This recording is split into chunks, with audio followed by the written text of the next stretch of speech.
Let's do this. It's the real Jonathan Smith Show on Indy Sports Ticket, 1430 AM, 93.9 HD2, and always on the free Indy Sports Ticket app. I hope you didn't go to bed last night. Lionel Messi with a hat trick to go ahead and reclaim the lead as the all-time leading goal scorer in the history of the World Cup. What a stud. The LeBron James of soccer, if I may. Stud from, when he was 13 years old. Just wins everything at Barcelona and PSG and, all that good stuff.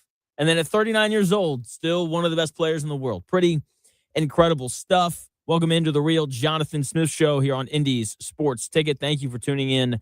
No matter how you're tuning in, whether that's YouTube, Indy Sports Ticket, if you want to head over there and subscribe, you can watch the show on X__Jonathan Smith to follow me there and watch the show there. You can also listen on the Indy Sports Ticket app, which you can download wherever you find your apps. And, of course, 1430 AM as well if you're driving around the Indianapolis area. Biggest news going on in sports right now is the World Cup, but I want to talk a little bit more about the second biggest story in sports. Brendan Sorsby declared for the supplemental draft, and everybody is now talking about Brendan Sorsby like he's this amazing quarterback. I saw a tweet this morning from, I believe it was Tom Fornelli, if I remember correctly, and he was like, we got all this revisionist history happening right now. If Brendan Sorsby was going to be a number one or a first-round pick, then he wouldn't have gone back to Texas Tech. I don't know how true that is. Dante Moore was going to be the number 2 overall pick, and he went back to Oregon. So I don't know how true that is. And so I wanted to just ask this question of how good is Brendan Sorsby? I want you to picture this for a moment. You're in your early 20s. You're out late at a bar. It's like 1 a.m. People are starting to leave. And you look around, and there's like one girl left. And you sit there, and you have to ask yourself a question. Is this girl legitimately attractive? Or is she just the only person left? It's a really important question to ask. And Chris is shaking his head because he knows exactly what I'm talking about. Been there before. Yeah. Yeah. And so is that what's happening with Brendan Sorsby? Is Brendan Sorsby actually a good quarterback? Or is he just the only guy left? Personally, I think Brendan Sorsby makes a lot of sense for the Indianapolis Colts. They're in a spot where they're not going to have a chance at a quarterback in the first round next year and what is supposed to be a loaded quarterback draft class. Daniel Jones is only on a 2-year deal. That's not exactly the biggest commitment. A young quarterback they feel like they can commit to for a long time makes a lot of sense for them, considering they haven't really had one since Andrew Luck retired. And depending on what they think of Brendan Sorsby, he could be that. Now, they obviously have to work through the whole gambling incident. It's a risk from that perspective. But when you're in year 10 of being a general manager and you've won one playoff game and you've never won the division, you might need to take a risk. The Colts' biggest problem has been they haven't found a guy that they can build around since Andrew Luck retired. Daniel Jones, if he starts week 1, which it looks like he will tie Anthony Richardson with a streak of 2 consecutive years of being the week 1 starter for the Indianapolis Colts since Andrew Luck retired. Ever since Luck walked away, the Colts quarterback room has felt like a high-speed game of musical chairs, and Chris Ballard is running out of music to play. It's been the biggest problem under Chris Ballard, that and the lack of a pass rush. Brendan Sorsby maybe could be that guy, depending on how much they like him.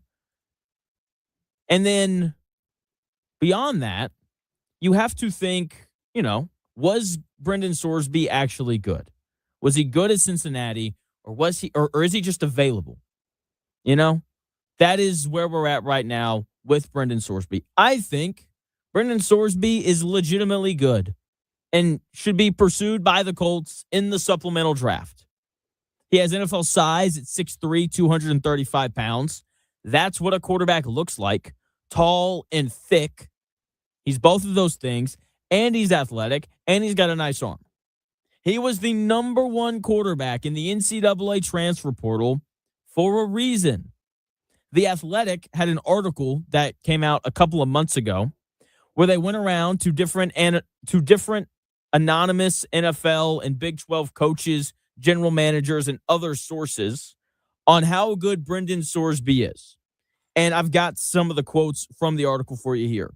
One NFL scout said that he could have seen him go before Ty Simpson, who was the second quarterback taken at pick number 13 to the Los Angeles Rams. Really love him, said the scout, who had essentially a second-round grade on Sorsby. Quote, he's very talented, got a big-time arm, high ceiling. That's potentially a top 10 quarterback in the NFL draft because there's no such thing as a second-round quarterback in the NFL draft. If you're good enough to go in the second round, you usually go in the first because you have the extra year on your contract. Up to the team, obviously, on that. Okay, now, context matters. Part of why he potentially could have gone in front of Ty Simpson is because there's not a lot of great quarterbacks in this draft class. It was Fernando Mendoza, number one overall, Grand Canyon size gap, then Ty Simpson. Again, context is important. The scout continued on talking about the risk because of the gambling issue. Quote, it's really going to be one of those things where if there's a team that really needs one and falls in love with him, there's usually going to be a team that turns the blind eye and goes the other way. I don't think he goes in the second round. Absolutely not. That's too big of a gamble. No pun intended. I like this scout. That's a good joke. But why wouldn't someone take him late and think they can fix him? These coaches all think they can fix him. That's part of the problem. Very rarely can they, but they all try. I think that sums up the Colts almost precisely. They aren't dying for him because they have Daniel Jones right now, but the future, job security, year 10. You haven't really done jack squat in the last decade. You haven't made the playoffs in 6 years. There's no hope. Chris, let me not break the streak. What are you looking forward to this year with the Colts? Exactly. I don't know. Why did you renew your season tickets this year for the Indianapolis Colts? You get like one of two answers. One, they've been in my family for a long time, and I didn't want to give them up. Two, I didn't. Those are the answers that it seems like you're getting. Okay? One of the questions right now for the Colts, because they're not in like a brutal spot at quarterback. They're not running Tyrod Taylor out there. They're not doing anything like that, right? Like Daniel Jones is a serviceable NFL quarterback. But here's the question. Would the Colts rather pay Daniel Jones $50 million next year or have Brendan Sorsby on a rookie contract where you can afford to, instead of drafting a pass rusher, just go trade or sign a really good one? It's like deciding between paying a luxury tax on a reliable sedan or getting a discount on a Ferrari with the check engine light. I think I can fix the check engine light. So I think I'd rather have Sorsby on a rookie contract, especially since he's an uber talented guy. Say whatever you want. When you watch Daniel Jones, there is no, wow, that guy's really talented. None of that. With Peyton Manning, geez, man, so accurate, sees the field so well. Tom Brady, geez, man, that dude's 43 years old, still ripping the football like that. That's insane. And so on. Okay? He can play. Here's what a Power 4 head coach had to say about Brendan Sorsby. Quote, he's a big kid that can do it all. He can run. He can throw. He's accurate. He makes all the off-platform throws. He's a freaking competitor. He's not soft, which immediately disqualifies him from being drafted by the Colts. They do not take tough guys, but, you know, I can have my hopes up. Let me continue the quote here from the Power 4 head coach. Quote, he does not turn the ball over, and he does not miss open guys. He had 36 total touchdowns and only 6 turnovers. He's about as good as you can be at all the stuff that you can't coach, the off-platform throws and the tight window throws. That's a pretty freaking good review, if you ask me. Sign me up for all of that. Okay, we had Kevin Potts on yesterday, Kevin Potts from the NFL and NFL Draft Breakdowns Substack, and he ran us through all of this yesterday. Brendan Sorsby is a talented guy. He's so talented, I can't believe that Indiana got him before Coach Cignetti showed up. They didn't have talented players. It sounds like he has the base level talent required to have success in the NFL, but he struggled late last year. And that's kind of been a theme throughout his career. Brendan Sorsby was once ranked the number 100 the 101st ranked quarterback in the 2022 recruiting class by 24/7 Sports. And then he's just kind of worked his way up and he's improved from there. He had an eye-popping 20-1 touchdown to interception ratio over the first 2 months of the 2025 season. That's impressive. But in 4 games in November, that ratio sunk to 7-4. And the Bearcats, who were 7-1 entering November, lost all 4 games. Here's the thing. They didn't face any ranked teams in the first 8 games. They faced 3 top 25 teams in that final month. And the 4th team that they lost to was Arizona, who finished 9-4. Despite going 0-4, I do believe that context matters in terms of how Sorsby played. On the road against number 14th ranked Utah, Cincinnati was forced to throw the ball after getting down early in the game. That's a bad formula against Utah. Against Arizona, the Bearcats had a bunch of big drops by their wide receivers. Against number 11 BYU, they missed 3 field goals, and a wide receiver pulled an A.D. Mitchell and fumbled the football walking into the end zone. I feel like that's kind of important. And they got stopped on a 4th and 1 at the 5-yard line. In the 4th game at number 25 TCU, Sorsby threw for 282 yards with 3 touchdowns and no picks. So it wasn't all bad. And some of the things that led to those losses certainly were not his fault. Okay. Still, his record of 1-11 in November games over the past 3 years is something to be curious about. I don't know if I would be concerned about it per se, because again, context matters, and so much of college football is about talent. If your team doesn't have the same level of players as the other team, you normally lose. That's why upsets are such a big deal, and it's why they're so few and far between now in this world of college football. So the 1-11 record in November doesn't bother me the way it may bother some. I more so have questions about his intangibles, and I think everyone does, given what's happened over the last 2 months. A Big 12 personnel director, I think, summed it up well, saying, quote, "I get it. He can run, and he's got a good arm, but you watch the tape, there's just some bad things, some strange losses, and some clunker performances. Just a lot of it. And if you think about whatever he's gone through the last year and the scrutiny he's already gone through, and now that scrutiny that he's going to receive and he's going to come out and perform at a higher level, man, that's a hard scenario to see." It's a great point. When we had Shehan Jayaraja on the show last week, he talked about the anxiety that Brendan Sorsby already deals with. I find it hard to believe that this situation made that any better. And you also have to raise questions about the locker room, because whenever we talk about guys winning championships, we don't say that the best players won a championship. We say Michael Jordan led the Chicago Bulls to 6 titles. He led them. Jalen Brunson led the New York Knicks to the title this year. He led the Colts to 1 Super Bowl win. He led them. You have to be a leader. And in order to be a leader anywhere, people have to believe in you and who you are. Will whatever locker room Brendan Sorsby walks into, will the players trust him?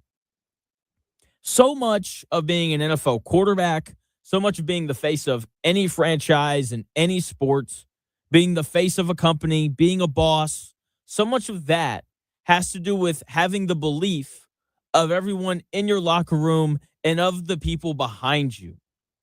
Can you have the belief of everyone in your locker room when you've done what Brendan Sorsby did with all of the gambling, betting the under on his teammates?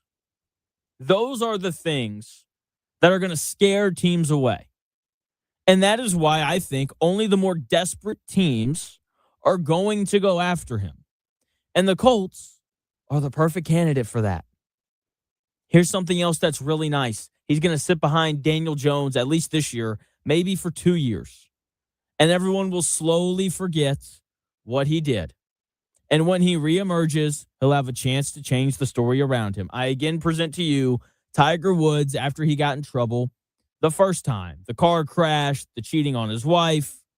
The best marketing agency in the world, Nike, because they do marketing better than anybody else, was like, oh, he's a sex addict.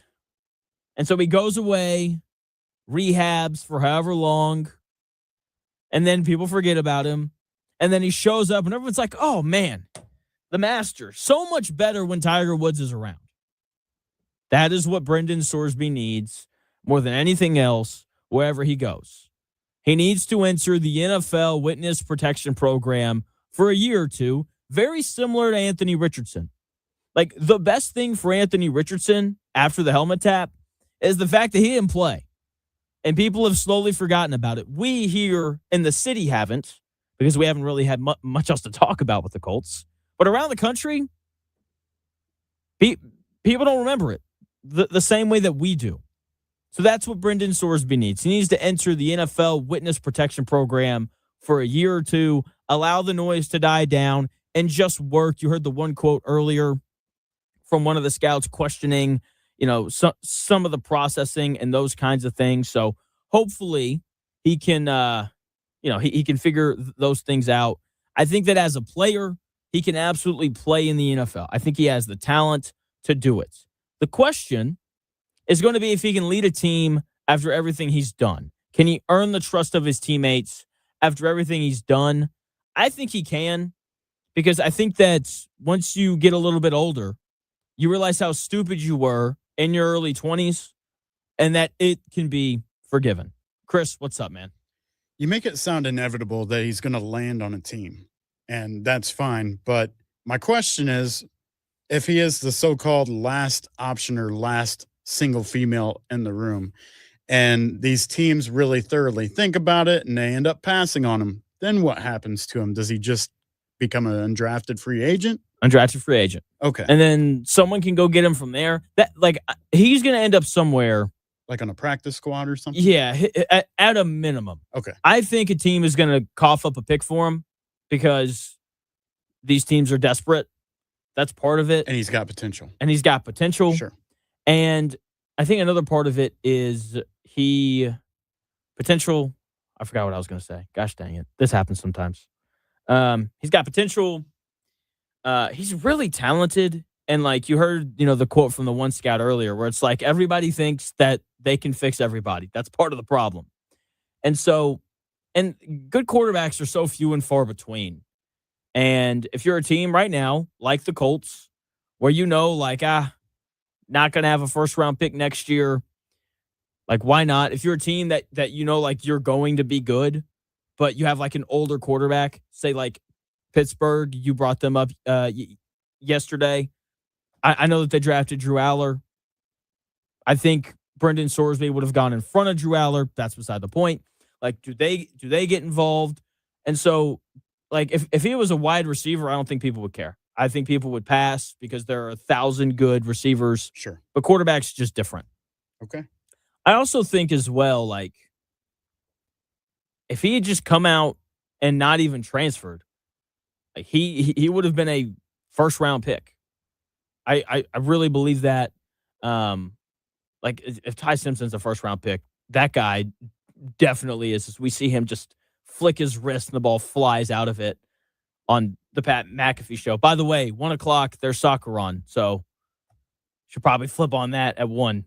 Who's playing? Do you know at 1? I know that the big game of the day is at 4:00, which we'll get to that when we get to our match of the day later on in the show. Oh, it's Portugal and the Congo, which means we get to watch Cristiano Ronaldo try to match Lionel Messi's hat trick last night.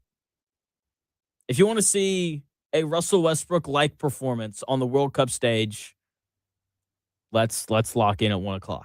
Got it. So, and I mean the Russell Westbrook thing as an insult. So, There you go. Maybe I'll give you a couple minutes of play-by-play from Oh, my view as the game's going on. he kicks the ball. He kicks it again. Oh, he kicked it again. He fell Okay. down. Yeah. Otter Creek saying, Jonathan, no way Ballard would make a move for Sorsby, right? I don't think he would. I think Chris Ballard is too conservative. But the other thing that we know about Chris Ballard, he's a survivor. And he's got to be looking around right now like, man, Anthony Richardson was supposed to buy me another like 4 or 5 years as we like developed him and he kind of provided hope. And that's not happening. Not happening at all. So I think that Chris Ballard knows that like he's got to make something shake. I think he knows that no one is like looking forward to the Colts season because as good as I think their secondary is going to be, that is not what you're talking about with your buddies. No one's like, Chris Ballard hasn't drafted a good edge rusher and hasn't found a quarterback to kind of follow Andrew Luck ever since he retired. But hey, our secondary is going to be pretty good. Like, that's not a conversation that's happening. And desperate times call for desperate measures. Again, I don't think they're in love with Daniel Jones because if they were, they would not have given him a 2-year deal. They would have given him a 4 or a 5-year deal. So I don't think he will because he's very conservative.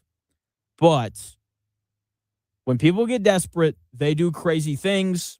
So do I think it'll happen? Probably not, but I wouldn't completely make it out of the question that Chris Ballard goes and tries to get Brendan Sorsby, especially when you look and see that they don't have a first-round pick next year.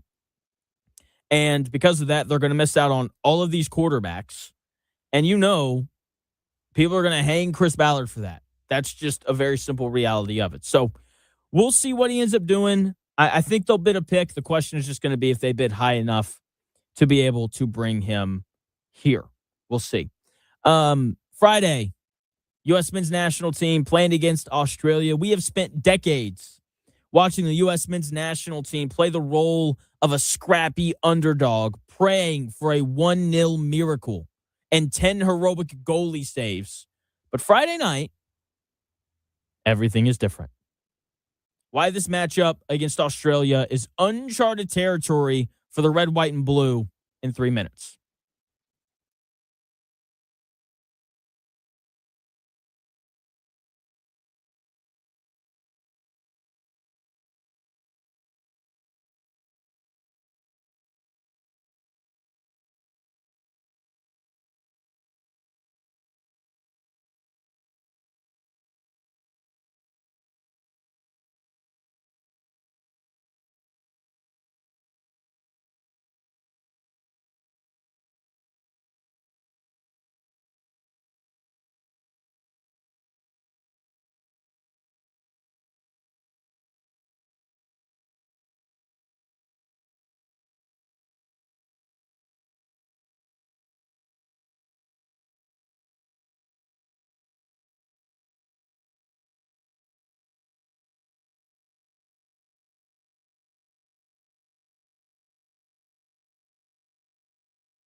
If it's in today's sports world, it's here.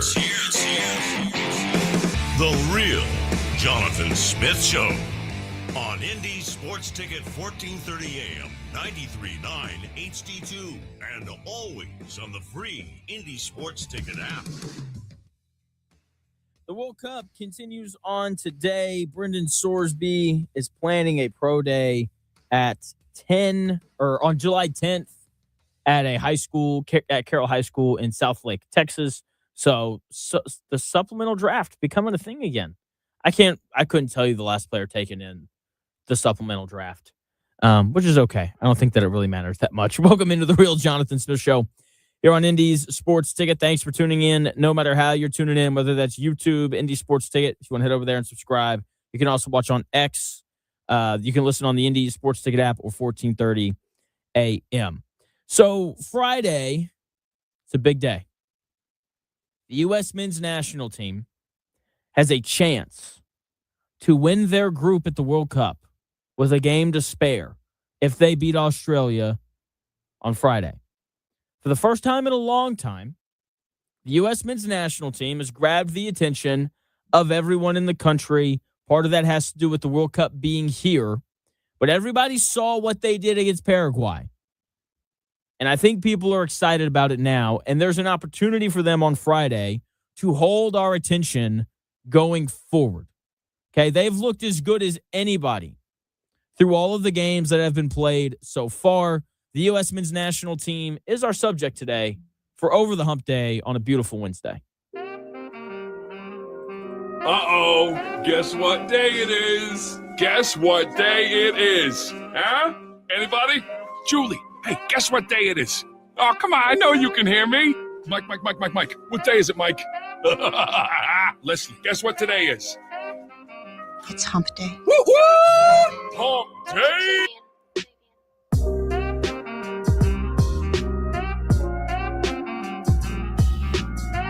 No, as a coach, I gotta get us over that hump. I gotta get them comfortable, knowing that you're gonna be in close games and you gotta make plays coming down the home stretch.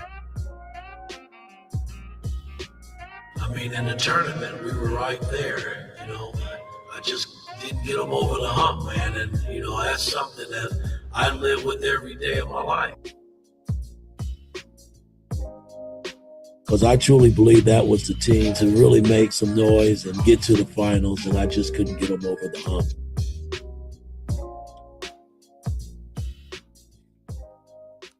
Good old Mike Woodson and his never-ending struggle with getting over the hump. Good old Over the Hump Day here on the Real Jonathan Smith Show, where we highlight a team, player, or something that has to get over the hump. Okay? Germany and Sweden so far, because I don't think Argentina scored four goals last night. Let me double check that. Norway, they did not. Okay. So right now, there are only two teams, Germany and Sweden, that have managed to score more goals than the U.S. men's national team did against Paraguay. Norway tied Team USA with 4 goals, and their 4-1 win. When you look at the opponents that all of these teams have played, the U.S. men's national team did it against the toughest opponent of the 4 teams now, excuse me. Now, how do they look when everyone is excited about them? Because going into that first game, everyone's like, yay, World Cup, can't wait. Are we going to be good? And then the answer right now seems like it's going to be yes. Okay, how do they respond after dominating their first opponent? These are uncharted waters for the U.S. men's national team right now. They've never been the team doing the hunting. In the past, watching the United States in the World Cup was like watching a generic horror movie. Like they were just trying to survive until the credits rolled. Pack all 11 guys in on defense, hope to counterattack for a goal, maybe score off a set piece. That's what it was. In previous years, so many of their wins came because they were scrappy. They'd win 1-0, and their goalie would have 3 unbelievable saves. That's who they've been forever. A team that everybody roots for, but knows they don't stand a chance against the giants of the soccer world. They were like a 10 seed in the NCAA tournament It's like, maybe they'll beat the 7 seed, going to be close. And then they run into a 2 seed, and it's like, maybe, but probably not going to win this one. Okay? Now, they're not as good as the best countries. I don't want to get, too far ahead of myself. Like, they would be underdogs against Spain, France, England, and so on. But it wouldn't be some unfathomable thing if they upset any of those teams. They aren't bringing a knife to a gunfight anymore. They finally got some firepower of their own between Balogun and Christian Pulisic and, what's his name? Weston McKennie and Sergio Dest and so on. Okay, this is a legitimately good team. Like, there's a chance they could play England in Philadelphia on the 4th of July. If they beat them, I don't think that would be like some crazy shocking upset like it was when Team USA beat Mexico 2-0 in 2002 to make it to the quarterfinals. Or, as big of an upset as it was when Landon Donovan scored a goal to beat Algeria 1-0 in stoppage time for the U.S. to win their group over England. That was in 2008, if I remember correctly. Okay? They have legitimately good players now. And not like good for America, good for the world. Beating teams like France, Germany, and so on is still a tall task for them, but it's not out of the question, it seems, right now. They have the players capable of doing it. That's what that 4-1 win over Paraguay symbolized to me. They just have to get over the hump in those games. They're likely going to win their group. They're favored at -175 to win against Australia on Friday. If they win, they'll clinch their group with the game to spare. They've never done that before. That's a big deal.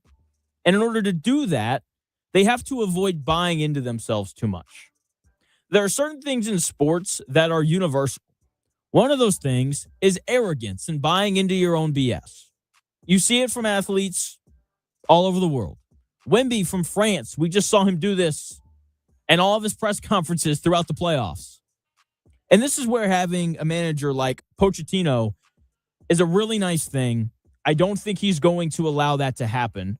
For those who don't know, Pochettino is Team USA's manager. He's from Argentina. He is the 3rd highest paid international manager in the world. Only Brazil and England pay their managers more. And Pochettino has a reputation as being a tough manager who is all about the work. He is hard to play for in the best way. He makes things really hard on you, but it always seems to pay off. He holds his players to an incredibly high standard, and that's what great players want. Great players want to play for tough managers and coaches that push them. Great players want to be coached, and they want to be pushed. It's something that they all have in common. Pochettino runs players into the ground and does not apologize for it. Okay, if you dispute his authority, he just pushes back on you harder on purpose. Okay, there's a quote from one of his former players, Pablo Osvaldo, that said that the man worked you like a dog that, let me try that again. Pablo Osvaldo said the man worked you like a dog that, quote, sometimes you feel like killing him, but it works, end quote. Okay, the biggest win, arguably, of Pochettino's managing career is he was managing Tottenham, yes, one of the 6 biggest clubs in the world. He was managing Tottenham, and his team finished one of the greatest Champions League comebacks of all time in Amsterdam. And they win, and they're flying home. And the players are like, let's drink beer to celebrate. And Pochettino's like, absolutely not. You have practice tomorrow morning. That miracle doesn't buy you the day off. That is the kind of manager that Pochettino is. High standards. Under Pochettino, I don't think Team USA is going to have the opportunity to buy into themselves too much after one good showing. They're going to be too busy working. And Pochettino is going to demand more. And that's what you have to have to be able, that's what you have to be able to do as a coach. To beat the better teams in the world, you have to have this like unrelenting desire to do your best and to be your best in the biggest moments. For this, U.S. men's national team to be the first team since 2002 to make the quarterfinals, it's going to require that, especially if they win their group. Because if they do that, they're going to wind up on the same side of the bracket as all the soccer giants, Belgium, England, Spain, France, and so on. Winning this group is a massive step. It's a big deal. Team USA usually doesn't win their group. But the reward is you get to enter the Lions' Den. And there's a good chance that they'll have to beat one of those soccer giants in the round of 16 in order to make history and to set the nation on fire. That's the opportunity that they have in front of them right now to get over, the hump of like finally winning their group, to get over the hump of making it back to the quarterfinals. They have the talent to do it. It seems like they have the manager to help them get it done. The question is just going to be if they can execute well enough to get it done late. And I can't wait to see how they look going forward. Speaking of how they look going forward, Tony East is going to join us at 2 o'clock to talk about the Fever. And the Fever absolutely poured it on last night. Put up 113 points in a masterclass, but the box score is a bit deceptive. What's up? What's up, Chris? Just quick breaking news. Oh, okay. Since you were talking about the Fever, talking about the WNBA, breaking news today that they're expanding the regular season to 50 games starting next season. Good for them. But there you go. There you go.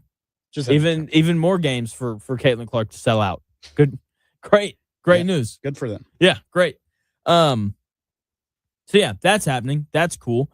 But there's this defensive stat that I was going over last night that I found kind of hard to believe. But what you also realize when you see that stat is that the Fever's biggest problem lands squarely on the shoulders of Caitlin Clark. I'll explain why that is in 3 minutes.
may, one day, be a must-listen for sports enthusiasts. Yeah, and monkeys might fly out of my butt. Uh-oh. The Real Jonathan Smith Show on Indy Sports Ticket 1430 AM, 93.9 HD2, and always on the free Indy Sports Ticket app. Yeah. Indiana Fever won again last night. Congratulations to them. Tony East will join the show coming up at 2 o'clock to talk about the Fever. We're going to have Zach Hicks of Locked On Colts on the show at 1 o'clock. We're going to give away Holiday World tickets around 1:30, probably after that Zach Hicks interview. So maybe a little before, maybe a little after. It depends on how long we go here. Welcome into the Real Jonathan Smith Show. Thanks for tuning in. No matter how you're tuning in, YouTube, X, the Indy Sports Ticket app, 1430 a.m. So many ways to listen. There's really no excuse not to at this point. So the Fever had a night last night against the Toronto Tempo. They finally played a team, the Fever did, that they were clearly better than, and then they just ran them out of the building. That is not something we've seen the Fever do a lot of this year. And it was just one of those nights where everything was going in. Everybody was making shots except for Caitlin Clark. She still finished the game with 21 points and 14 assists, but she was only 5 of 15 from the field, 1 of 8 from 3. Not great. To her credit, though, she got to the line 14 times.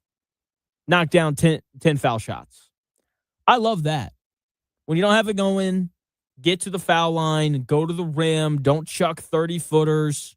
Get to the rim. I do appreciate that from Caitlin Clark. But outside of her, everyone else had it rolling, man. Aaliyah Boston, 18 points on 7 of 11 shooting. Kelsey Mitchell, 27 points on 9 of 11 shooting. Sophie Cunningham off the bench, 24 points, 8 of 11. Multiple big shooting nights from the Fever powered their 113-91 win, one of their very few dominant wins on the season. And whenever we've had Tony East on the show, he's talked about this. He's like, they don't blow out bad teams. They allow teams like the Chicago Sky to force overtime and these kinds of things. And my immediate thought after the game was, man, I know they won by 22, but they gave up 91. Like, isn't that a lot of points? So I did some digging because every time I've brought them up, I have talked about their defensive struggles. And to their credit, their defense has been much better. The Indiana Fever are 5th in the WNBA as of last night in defensive rating. They just give up a lot of points because they play the fastest pace of anyone in the WNBA. Okay? So when I saw that they were 5th in defensive rating, I honestly could not believe it. And what I found even more surprising, that despite all of this firepower that they have on offense, they're 9th in offensive rating in the WNBA. They're in the bottom half of the league. And you would think that with this three-headed monster of Caitlin Clark and Aaliyah Boston and Kelsey Mitchell, you would think that they'd be one of the better offensive teams in the WNBA. I mean, seriously, like, you got Caitlin Clark, who does a great job of finding her teammates. She's an assist machine. Aaliyah Boston's been really good this year, just being a consistent scorer. Kelsey Mitchell, blazing fast, finishes well, can really shoot it. And then I think they've got some pretty nice role players around them as well. Obviously, Sophie Cunningham last night coming off the bench and just absolutely lighting it up. Lexi Hull, another good floor spacer that they have. I really enjoy the effort that Raven Johnson plays with. And so between the good role players and your 3 absolute surefire superstars, you'd think that the Fever would have better than the 9th best offense in the NBA. So why don't they? Why, despite this overwhelming offensive talent, is this not an elite offense? The answer is very obvious. The problem is turnovers. The Indiana Fever turned the basketball over 19.5 times per 100 possessions. That is way too many.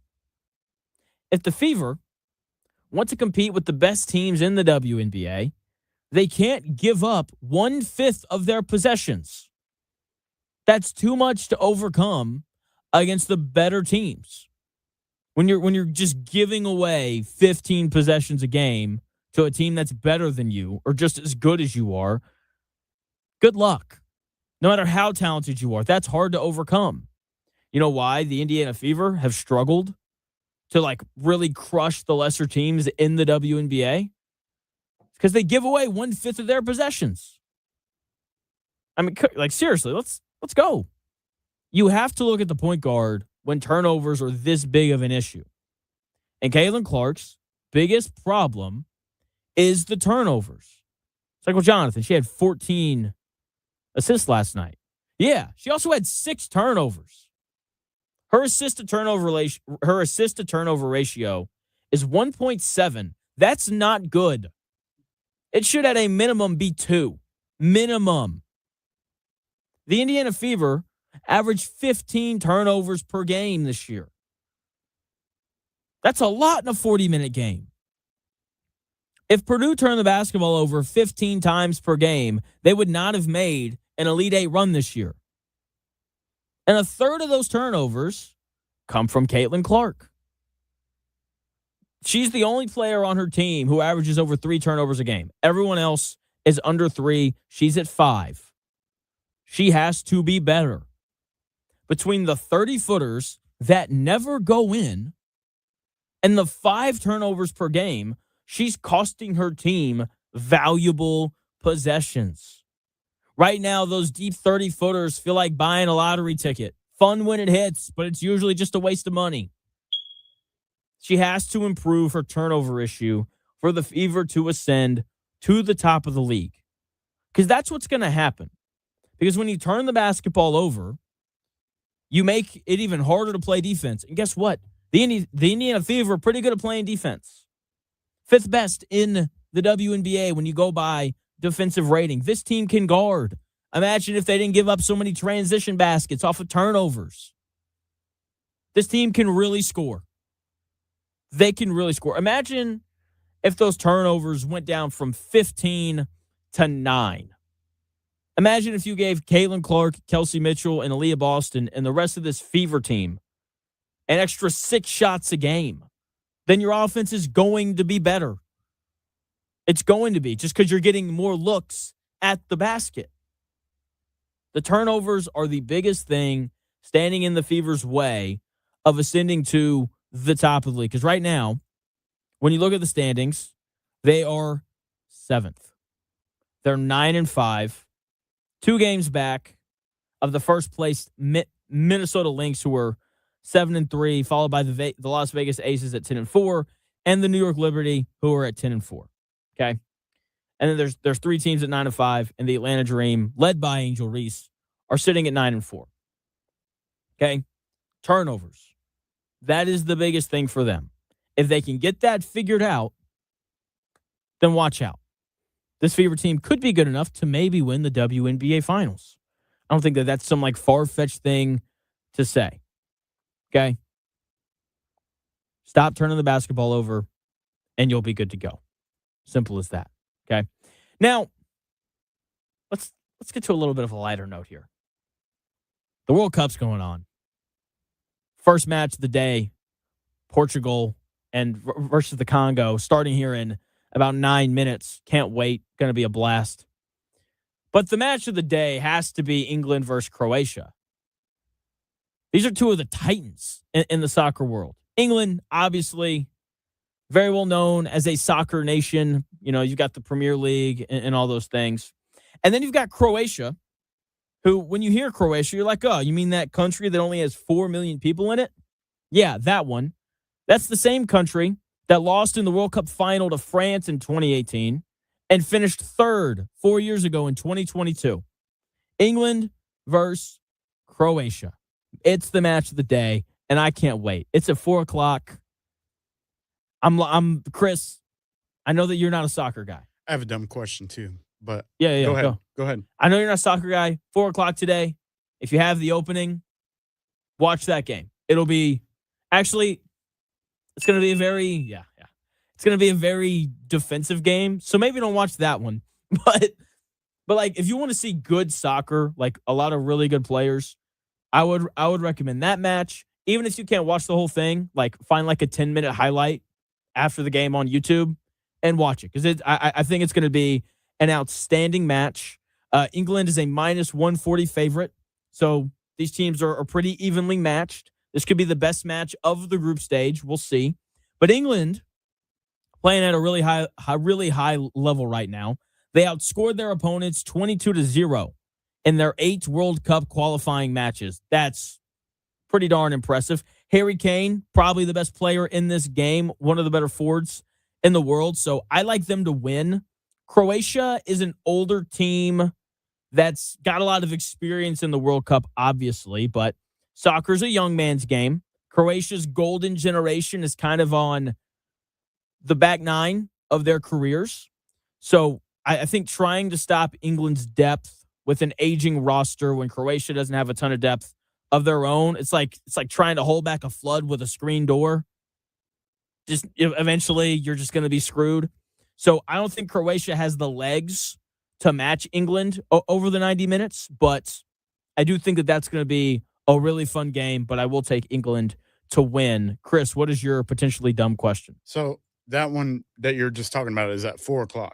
Yes. Is that like on Fox? Is it on 4:00 on Fox? Okay. They're all on Fox or FS1. They're all on one or the other. I will say that I will still be working at that time. And if it's on Fox, I guarantee you it's probably going to get interrupted by some weather alert or something because don't bring that up, man. Storms are happening today. But my dumb question is, are all the World Cup games being played in the U.S.? Like this one here that we're about to watch. The vast majority of them are. The majority of them are, but a couple are played in Canada and Mexico. Okay. Just because there's 48 teams here. And there's just not enough sites in America to hold that many teams. And so Canada and Mexico have a few of them.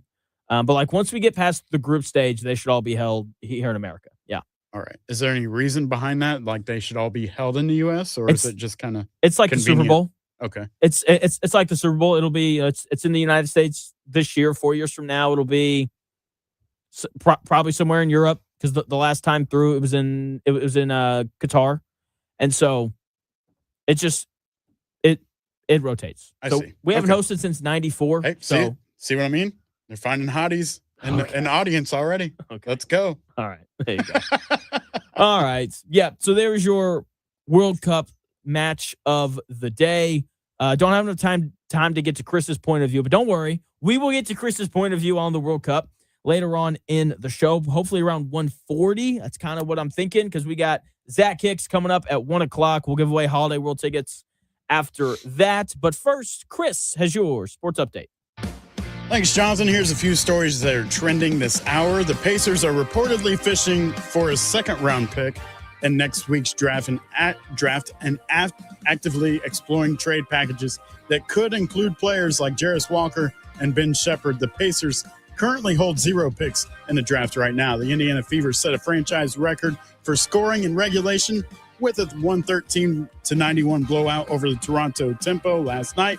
Caitlin Clark and Aaliyah Boston both finished with double-doubles, while Sophie Cunningham logged the season-high 24 points. They'll go for their 5th straight win against Atlanta tomorrow night at Gainbridge Fieldhouse. And, of course, I mentioned earlier, the WNBA announced this morning that the league is expanding to a 50-game regular season starting in 2027. Financial data released this morning shows the Colts currently sitting 21st in the NFL regarding total salary cap allocation on the offensive side. Quentin Nelson and Daniel Jones lead the bank in that category, while DeForest Buckner is the highest paid player on defense. That's what's trending this hour. More of the real Jonathan Smith Show and Zach Hicks after the break on Indy Sports Ticket 1430.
Let's do this.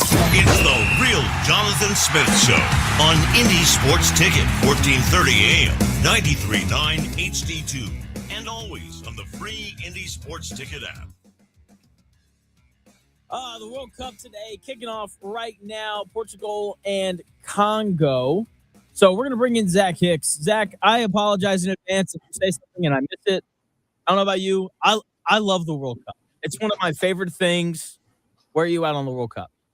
I'm feeling good, man. I like the World Cup. I'm not the biggest soccer fan in the world, but whenever the World Cup happens or Olympics happen or anything like that, I typically tune in. I've been watching a bunch of the games, though. I watched, what was it, the Iraq game the other day.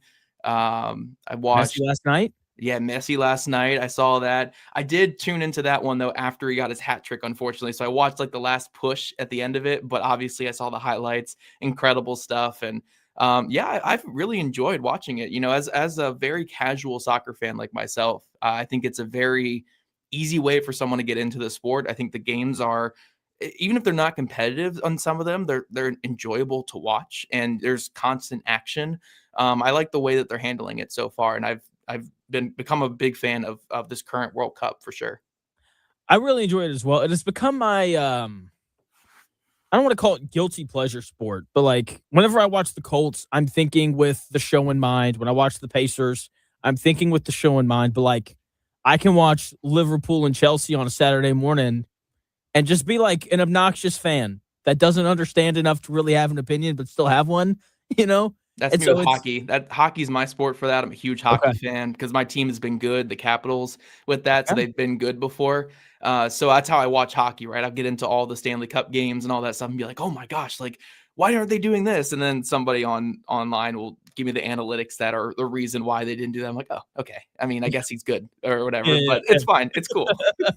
It's just fun, right? That's what it's supposed to be. Joined by Zach Hicks of Locked on Colts. We are going to talk about the Colts mainly.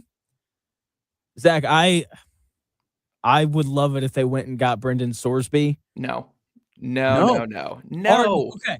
Get out of here, man. Can I lay out why? Okay, sure. Let me lay out why. Go for it. I think they're definitely going to look into it for a couple of reasons. One of this is like a 2-year contract for Daniel Jones isn't like the biggest commitment in the world. And so I don't know if they're completely in love with him. You don't have a first-round pick next year.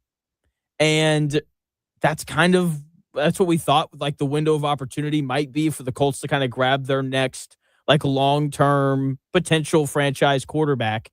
And right now, I feel like the Colts are like standing around like, we don't really love Daniel Jones. Riley Leonard and Anthony Richardson are not really what we want either in terms of a long-term solution. And Brendan Sorsby is a guy who is immensely talented.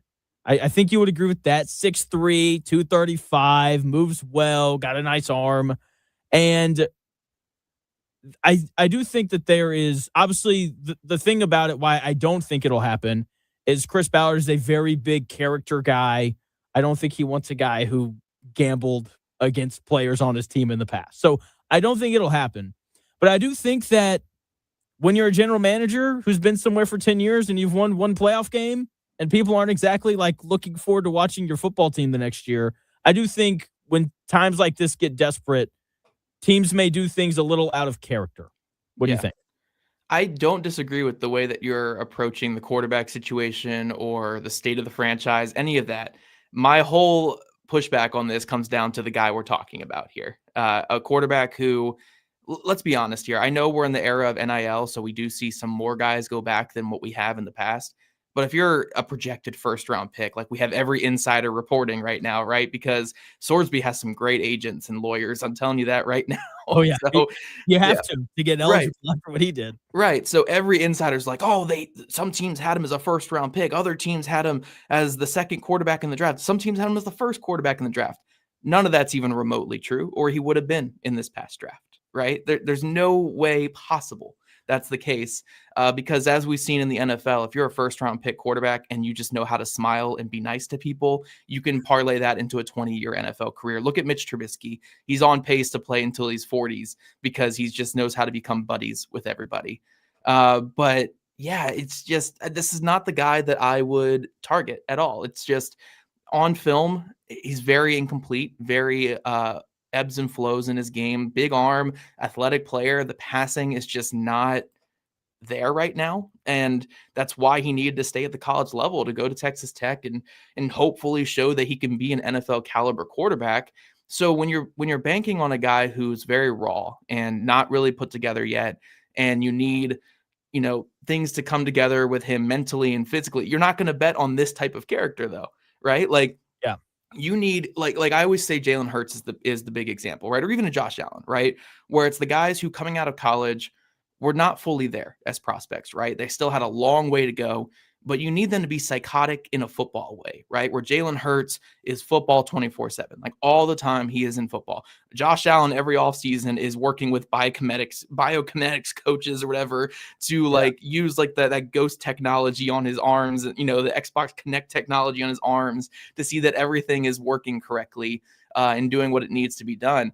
You need that kind of guy who's committed to the game, not a guy who, I mean, he spent the last month arguing in court that he's mentally weak. Like that's I'm not trying to disparage mental health stuff because I mean, look, addiction is addiction and it's a very real thing. But when you're looking at it from an asset performance or an asset management thing from the NFL here, I mean, this is the quarterback position we're talking about, right? We've seen uber talented players fail because they weren't there mentally. And I mean, I just don't know if this guy's going to be there mentally. Betting against his teammates is one thing, but also just it being such a problem where you have to put yourself into a mental like he's going into an institution for it because he's admitted it's such a horrible problem. And now you want to invite him in here and commit resources to this guy being the whole leader of your entire team, the guy that you're going to invest. And again, it doesn't start as a huge investment, right? Because it's a supplemental draft. It's probably not going to be like a top 100 pick or anything. We'll see. But I don't think it's going to get that high. But I just think there's just way too many red flags here. Like maybe it'd be one thing if this were a guy with the pedigree of Fernando Mendoza, right? Who had this kind of thing. Maybe you take a shot there. But he's already a raw and imperfect quarterback. And now you're throwing all this stuff in where it's like, do you think he can be the leader of a football team? Do you think he can be someone that players look to and come around when knowing that like every single pass he throws, there's always going to be that question of the betting, right? Every interception, did he bet against the team this week? Every single, like honestly though, because again, we're not talking about a minor thing here. He bet over $90,000 the last 4 years. And a lot of those bets too were coming when he didn't even have that much money to his name, like before NIL stuff. So I just think it's too big a risk. I think it would be absurd for a team to take a shot on him. Look, maybe he defies all the odds, but I doubt he's in the NFL in like 3 years from now. Like I'd be shocked. You hit the nail on the head with the question. Again, joined by Zach Hicks of Locked On Colts. You can also check out his YouTube page, Zach Hicks. The question is like, so much of being a leader in anything is having the people behind you support you. Right. And can you get 35-year-old DeForest Buckner, or not 35, or Grover Stewart, that's what I meant to say.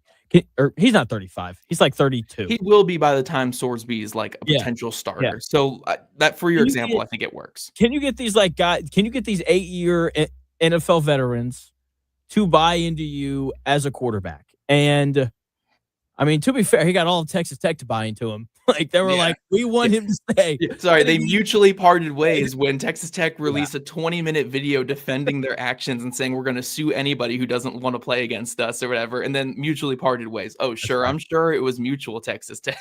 So okay. I've been asking this question a lot lately. If you did something that you knew was wrong and your mom caught you and you were like, Mom, I can tell you why this is okay. Just give me 22 minutes. How long into that 22-minute spiel would it take for her to just be like, be quiet, you're grounded, or whatever? There's no way she would even agree to the give me 22 minutes. She'd be like, no. It doesn't even matter. Look, I love my mom to death, but like, if this were, even if I was completely in the right here, she wouldn't give me 22 minutes to discuss. I would get maybe a minute before she's cutting me off and saying, no, you're wrong. So, hey, your mom's nicer than mine. I'd get like 15 seconds. Right. Oh, you didn't. I'm a yapper. I can get a minute worth of stuff into 15 seconds. That's what it is. Okay. There you go. But yeah, that is the question about Sorsby. It's like, will other guys buy into him? And I think part of why, when I think about teams that make sense for him, I do think that the Colts are one because I do think that tools wise, I think he fits well in a Steichen offense with the way that because like I do like his arm, I do like his size. Jalen Hurts ish without having like really worked through the tape. That makes some sense. Yeah, maybe and not in the short game, but kind of like the big guy who can run, kind of like Yes. Hurts. I could see it. With Yeah. a nice arm who can push it down the field the way that we know that Steichen wants to. But also, like, I keep coming back to Tiger Woods, and I know it's different, but like the first time Tiger Woods gets in trouble, they come out and they're like, he's a sex addict, and he disappears for a year, and he comes back, and everyone's like, the Masters are so much better when Tiger Woods is here. Like, we just completely forgot. And part of that is because, like, he's Tiger Woods, and I know Sorsby's not that level of football player. But, like, if he was able to go to a place and sit for a year or two and, like, let some time pass, do you think that would help him at all in terms of, like, people forgetting and maybe giving him a little bit of a longer leash? I mean, yeah, honestly, it'd almost be better for him just to be a year away from the sport, just to be out of the attention for a while, like not even get because again, once you're connected to it, like it brings the team under fire. We saw with Texas Tech, the onslaught at Texas Tech, the second that he was granted that injunction, which look, the injunction was very lenient compared to what his earlier, like he was ruled ineligible and this was he was eligible, but he would still like a 2-game suspension. He had to do the mental health checkups and go and like have his like phone monitored and stuff. Like there were a lot of things that were still part of that injunction. And it was still like the end of the world for the football world was all against Texas Tech as a result. So I think like it's not going to be to the same extent with the NFL, but the last thing you want a backup or a third string quarterback to be is constantly in the news, right? It's just that's why so many of these quarterbacks who aren't good enough to be starters wash out of the league because they can't just take that back role. And I'm not saying it's because of Sorsby's personality. I get, well, in a way it is kind of his personality, but it's more so just the what's going to be brought around him, like just the criticism, the constant conversation. So even if he does come in and he sits for like a year or two and he's quiet and he does all the right things, it's going to be like a rain cloud that's just ready to explode at all times. And again, the second he touches the football field, there's going to be questions every time he does anything because it wasn't just 5 bets. It was $90,000 worth of bets, which is just insane. So yeah. I'd almost just say like get out of the sport for a year and get your name away and then maybe do the whole redemption arc thing. Everyone loves a redemption story and go that route, but nobody likes a redemption story immediately after getting caught, right? Yeah. It has to be some time to the redemption story, right? Michael Vick kind of benefited, very different situation, obviously, but Michael Vick benefited from being out of the limelight for a while before coming back to the Eagles and getting that redemption story. So it's not saying that this guy is done for. I'm not even trying to chastise him as like some horrible person here. Like on the grand scheme of things, what he's done compared to what a lot of people have done isn't as bad, right? But it's about the difference is those people weren't allowed to play football after. That was right. Well, and again, it's about protecting, like again, from the business standpoint, it's protecting the shield and protecting the money. Right at the end of the day, that's what they care about in these sports. That's why Isaiah Rodgers got a 1-year suspension with the Colts, right? And the Colts were no nonsense, cut him immediately, and he was, wasn't able to play the next year because it is a huge deal for protecting the money of the sport and protecting the business itself. It's kind of like, I know we're going on a tangent here, but it's like if you work for a company, stealing from a company is going to be more important to the company than anything you do outside of the company, right? So it's kind of like that. So yeah, it's going to be a very tough challenge for him to overcome all this. And I just think, I see some people saying it's going to cost like a third or a fourth or anything like that, which to me, that's just insane with the risk you're taking here. And I just don't see many ways where this works out. I think there is a way for redemption down the line for him in regards to this whole situation, but with how quick turnaround is, and now he's going to still be a part of the limelight this next year or two, like, I just don't see it going well for whatever team takes that risk on. It's poor timing for him. Again, joined by Zach Hicks of Locked On Colts. Like if this happened if this happens 2 months ago, I don't think we talk about it as much because the NBA playoffs are going on. Right, that's true. But like, what else are we going to talk about? I mean, I guess we could do 20 minutes on the Congo and Portugal. I don't think people are going to be as intrigued by that. And so I do think he'll need a little bit of time away, which in some ways I think him being in the supplemental draft is helpful because he's coming in after mandatory minicamp. He's coming in after OTAs. Like wherever he goes, he's probably going to be suspended when he comes in anyway. When you look at the history of the supplemental draft with guys like Terrell Pryor, that they still had to serve some sort of suspension when they came in. Like there's no way he's going to play anywhere this year anyway. So Right. it'll be interesting. I think the Steelers make a lot of sense for him as well. They already are like, they already took on Aaron Rodgers and kind of his personality. So I was actually thinking the Steelers as well. I think that would make a lot of sense. Even though they just drafted Drew Aller. So I don't know which. Apparently they're like having to reteach Drew Aller how to throw a football. So maybe. Yeah, that tracks. Yeah. And so if the Colts were to get him, which again, like knowing what we know about Chris Ballard, I don't think it's going to happen just because of the integrity piece of this, that being so important to Ballard. What would the Colts have to give up for you to be like, okay, that's fine in terms of them bringing him in? 7, maybe, because it's like whatever. Yeah, fair enough. Like a 7's like whatever. I think anything like a 6 I could survive because it's like whatever. Once they get into like 5, 4, 3, 2, like I can't do it, man. I think it's too big a risk. I just don't see it working. Again, I've just seen so many guys in the past with the character issues at quarterback, and it's the one position that you just can't have this kind of maturity issue, and whatever you want to say about Sorsby, again, like this off field's not the worst off field we've ever seen from a quarterback or from a lot of people, but you do have to at least say maturity issues is a great way to summarize it, right? Like, yeah, there are major maturity issues, and we don't really see that really work out with quarterbacks. And also, again, this is a very raw quarterback. Like I know the insiders are trying to push this big narrative that he's some great prospect and some outstanding prospect. There's no chance the advisory board was giving him higher than a 3rd round pick, right? That's why he went back to college. So he is a raw quarterback that's in that like Drew Aller type of range without the maturity issues, So I can't do it, man. Look, I understand turning over every single stone for a quarterback. I completely get where you're coming from, Jonathan, when it comes to the quarterback search and being wary of quarterback. Just not with this guy for me.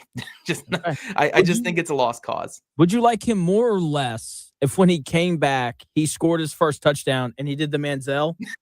Would that make you like him more or less? What happened to Manziel? No chance. That'd be odd. I'd die. That'd be so funny if you did that. Right. I mean, it would be very Manziel, but again, we've seen the Manziel thing happen already. So yeah.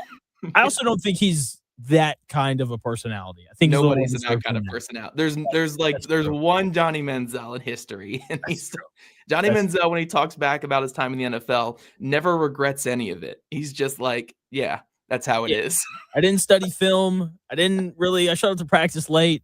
Everything I shouldn't do, I did, and I don't regret any of it. No, he's insane. What a hilarious like person to watch from the outside.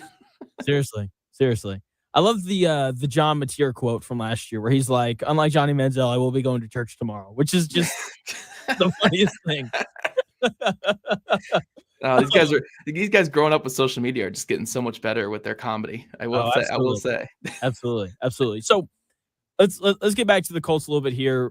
We had your counterpart Jake Arthur on Monday, and because he was at mandatory minicamp and all those things, and I think the most concerning thing that he said was that Jalen Tuimoloau and Arden Key aren't even splitting first team reps. It's all Arden Key. And then we talked about Jadeveon Clowney, which just doesn't excite me at all. Am I fair to say that is like the single position group we're paying attention to the most of any when minicamp actually starts? Yeah, no, 100%. I think that should be the biggest point of emphasis for watching in training camp and really getting your eye on it because, again, we've talked all offseason about Jalen Tuimoloau and how his next step is going to be make or break for this Colts defense, right? Because if he can't supplant what you were getting from Kwity Paye last year, you downgraded in an edge room that wasn't that great last season, right? But I do think they have some decent pieces. I think Key is better than Ebukam was last year. I think Clemens is better than what Tyquan Lewis was last year, but they don't have anyone who can be even as good as what Kwity Paye was, which I think a lot of Colts fans would agree. Kwity Paye wasn't that good last year, but he was still a starting caliber edge that was perfectly average, average across the board as a starter. But Tuimoloau in his snaps last year didn't give any reason to think he could step in and even be average as a starter. He was very lackluster, to say the least. And, the Colts clearly tried to upgrade over that. They went for Trey Hendrickson, right? That's not even a secret. Everyone confirms that they went for Trey Hendrickson. So now they're turning to a guy like Tuimoloau, who still can't even beat out Arden Key in minicamp. I know it's not the end of the world right now. We'll see what happens in training camp. But, for me, I do think going after a guy like Jadeveon Clowney makes sense, only for the sense where if you look at the edge room this year, if they signed Clowney, right, compared to what they had last year, I would say they upgraded in the edge room. Now it's not the Trey Hendrickson upgrade, right? Yeah. It's not, this massive upgrade, but I would easily argue that Clowney last year was better than Kwity Paye was last year, that Key is better than Ebukam, and Clemens is better than Tyquan Lewis. So at the end of the day, you're getting better at least, right? So you can at least sell that and hope that it can just stay that way when the season starts. It's not perfect, but it's still an upgrade. So I still prefer that route. I preferred that route since they missed on Trey Hendrickson. I just don't know if Tuimoloau is going to get there this season or going forward. His rookie film just wasn't really anything. So unless he came into camp looking like a different player, which it doesn't seem like he did, I just think you need to go out and get, again, a Clowney, or I guess Joey Bosa is still out there, who is a fairly productive pass rusher, not really a run defender at all, but he was a decent pass rusher last year. There are ways to still upgrade over last season. It's just probably not going to be with Tuimoloau, but we'll see what he looks like in training camp. Maybe something weird was going on with minicamp. I don't know. We'll see in training camp, but I'd still prefer the veteran route at edge rusher.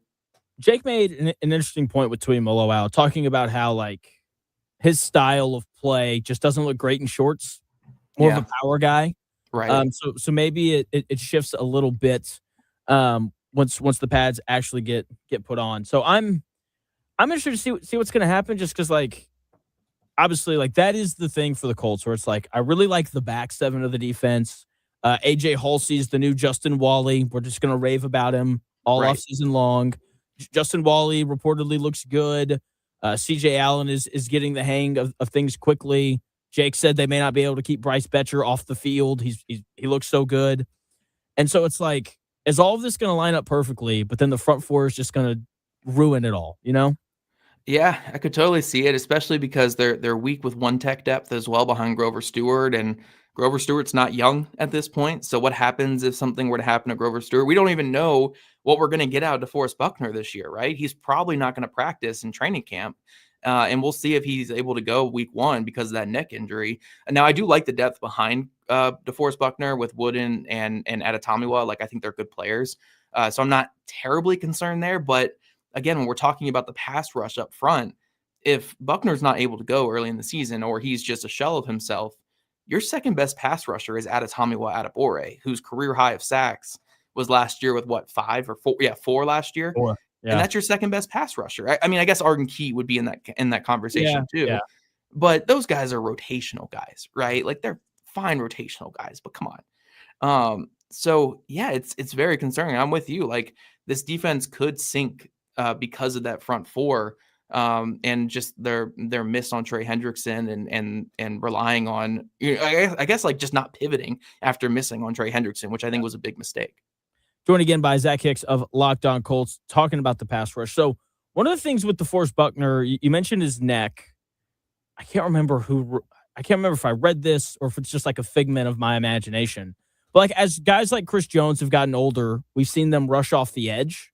Yeah. And my question with that is always when you move those interior guys outside, we talk a lot about bend and ankle flexion and all those things. But that being said, Chris Jones has done a good job off the edge. Cam Hayward throughout his career. Is DeForest Buckner, is he equipped to be able to do that, to maybe reduce some of the wear and tear on his neck? Yeah, I mean, he's equipped to really do anything. He's such a freak athlete, 300 pounds at 6'7", massive dude. And yeah, I certainly think he can play off the edge with his length and just drive tackles back and be a pocket pusher on occasion. For me, I actually think one way they could really approach it is just have the base down defensive tackles be Wooden and Grover. And then when you get to passing downs, then you have Buckner and Adetomiwa will come out and rush the passer. So you have a true rotation there on the interior, and you get it so none of those guys really wear down and get too destroyed throughout the season. So I think there are ways to kind of limit his snaps and keep him fresh. It's just, what is the baseline with him right now is the big question, right? Because if you can guarantee me okay, you're going to get 75% of what Buckner's been, but he's going to be good to go for most of the season, I take that. Again, I know we're not going to get full Buckner this year. A neck injury at his age is massive, right? I mean, anytime you hear neck or back with an NFL player, it's terrifying, because that could be one play away from the end of their career, it feels like, or head obviously is a big part of that too. Travarius Ward. Yeah, right. That's why we're also concerned about those two players, about Buckner and Ward, right? Because it's not like we're talking Sauce Gardner missed that last half of the last year with a calf injury, right? But we're all kind of okay, he's 25. Calf injuries are scary in Indy, but not really anywhere else. So we'll see where he should be fine, right? But we hear neck and we hear head with those two other players who are older, and it's terrifying. So yeah, as long as he has a good baseline, I think there's a way to manage this defensive line and this interior defensive line that gets everybody in the best place possible. It's just, I don't know what the baseline is going to be, because the last time we saw Buckner was when he tried to gut it out in that 49ers game. And I have never seen a worse version of DeForest Buckner. He should not have been on that football field. I know he's toughed it out in the past and he's been able to be fine.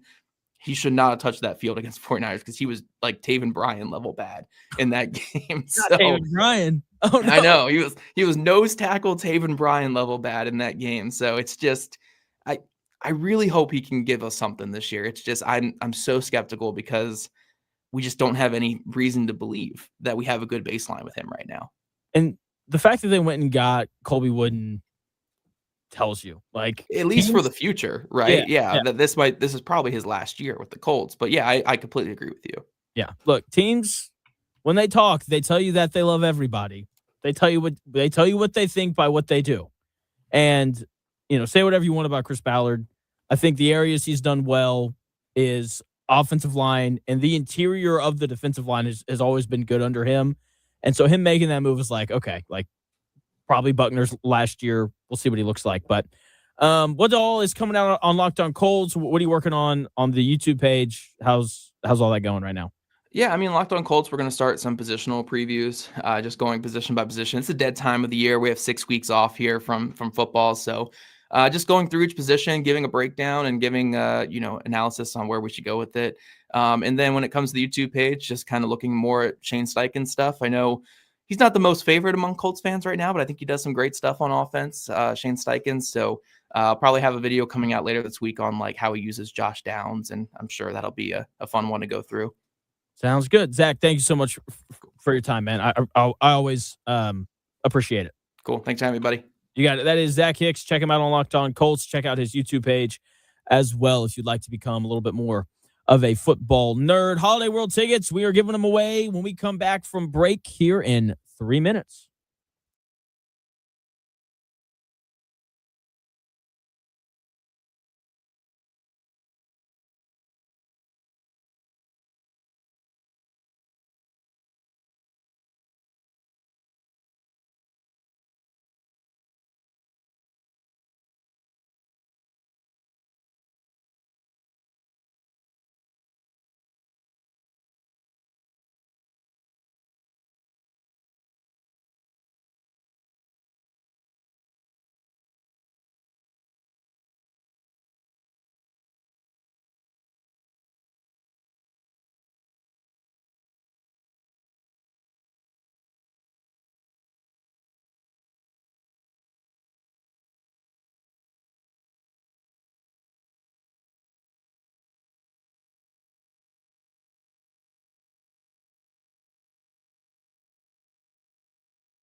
The best takes? Maybe. The Real Jonathan Smith Show on Indy Sports Ticket 1430 AM, 93.9 HD2, and always on the free Indy Sports Ticket app. It is time for us to give away a couple of tickets to Holiday World. We're going to give away more tomorrow. Are we giving away 2 sets tomorrow? Because we're not going to be here on Friday. Yes. Okay, so we're going to give away 2 sets tomorrow. So if you didn't call in because I didn't give out the number, my bad. Tomorrow we'll give them away twice. Welcome into the Real Jonathan Smith Show here on Indy's Sports Ticket. Thanks for tuning in. No matter how you're tuning in, whether that's YouTube, X, the Indy Sports Ticket app, or 1430 AM. Bringing on Matt for his chance to win some tickets to Holiday World. Matt, what's going on, man? How are you? I'm great, Jonathan. Beautiful day, and just stoked for the opportunity to go have 2 tickets to go to a great establishment. Super psyched, but I'm hearing that I need to do something in order to get these tickets. Yeah, we've got some trivia. You don't have to get it. You don't have to get a certain number right. You just have to participate. And that's it. I will get them all right. Okay, all right. So, are you a big soccer guy? The trivia on the show is always hard. Yeah, I played FIFA growing up, so okay. Yeah, that's about it. All right, so you're familiar with Messi. That works. So with him taking the lead last night as the all-time leading goal scorer in World Cup history, we've got a little Messi-themed trivia. Are you ready for your first question? Let's do it. All right. Which youth academy did Lionel Messi join in 2000 after moving from his hometown of Rosario, Argentina? Well, I believe that would be FC Barcelona's youth academy, correct? That is correct. Look at that. You got one. There it is. There we go. There it is. All right. Number 2, if Messi holds the world record for the most official goals scored in a single calendar year, and what year did he achieve this feat, netting an incredible 91 goals? Good question, John. I know he kind of peaked around 2010. I'm going to say 2011. Close. 2012. That's a good guess, though. That was good. That's a good sound effect. Thank you. Thanks. In December of 2022, Messi famously led Argentina to a World Cup victory in Qatar. Which national team did Argentina defeat in the final penalty shootout to win the trophy? They played against France. That is correct. Look at that. Come on, man. Come on. Most people don't get 2 right, so this is impressive. Quite a run here. Quite a run. Messi has won the prestigious Ballon d'Or award, which goes to the best soccer player in the world, more times than any other football player in history. How many times has he won it? I'm going to say 4. 8. Oh, geez. Which is crazy. That Insane. is wild. That's like the MVP, yes, right, of the year. Oh, yes. That's nuts. 8's insane. All right, last question. This one, you should get this one. After leaving European football in 2023, Messi signed with which MLS club? It'll be Miami FC. Miami CF, but we'll count it. There you go. Close enough. 3 go. 3 out of 5. Chris, by far the best we've had from anybody. It's way better than I would have done. So much better. All right, let's go, Chris. So big time. We always ask people, you're going to get 2 tickets to Holiday World. Are you going by yourself twice, or are you taking somebody with you? That's a good question. Let me think. I have a couple questions, I guess. Who's sending me the tickets? Is it Chris? Yeah, Chris will. It's the magic so Chris. world. Okay, so with the 2 tickets you're sending, does that also include a Matter Daddy? I already know that one. And you're setting me up. And Chris. I'm going to give you the buzzer on that one. The buzzer. Let's go. Chris, hey, I'm really proud. I'm proud. He's on high alert today.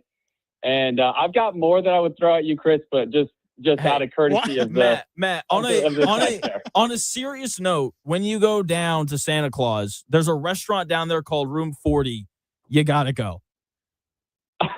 Well, Chris, have you heard of Room 40? It's a great restaurant. I have heard of Room You 40. ever reported? Okay, didn't Dude, know. this know. guy's on top of it today. Unbelievable. Chris dialed in on a Wednesday. He's just I don't like that our contest winners are trying to stick me on jokes. I'm not here for your entertainment. Well done, Chris. Well done. Thank you, guys. That's awesome. Hey, Matt, hold on the line. We'll have Chris grab your info so we can send you those tickets. Okay. Those tickets. All right. Thanks, man. Thanks for calling in. Yeah. Sounds good. All right, you got it. Matt winning a couple of tickets to Holiday World. You Trying guys to are all, catch why are you all plotting against me, man? try to catch Chris slipping. Not as dumb as I look, I promise. They don't know what you look like. We don't have a camera for you yet. Touche. But I probably sound dumb though. Here, let me it's 38. Let me throw the break here real quick before you grab Matt. How good is Brendan Sorsby? I think he's pretty good. Had a really nice year at Cincinnati. I've got some awesome quotes from NFL and college football decision makers on Brendan Sorsby in 4 minutes.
If it's in today's sports world, It's here.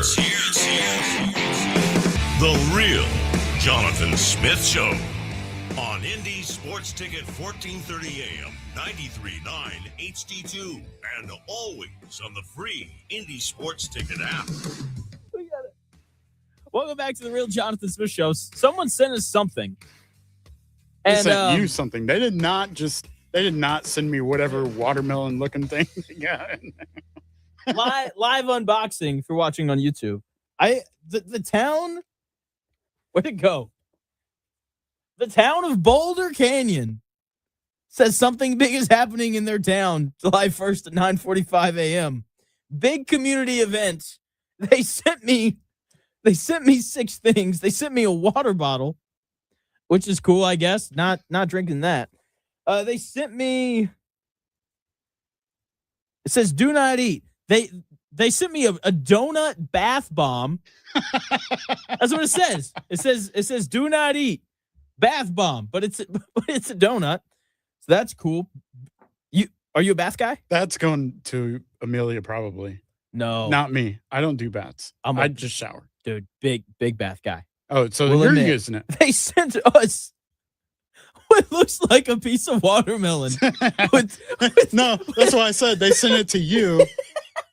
They did not send me watermelon. With what looked like chocolate chips. I don't know what this is. This doesn't a bath say- bomb too. It doesn't say do not eat on it.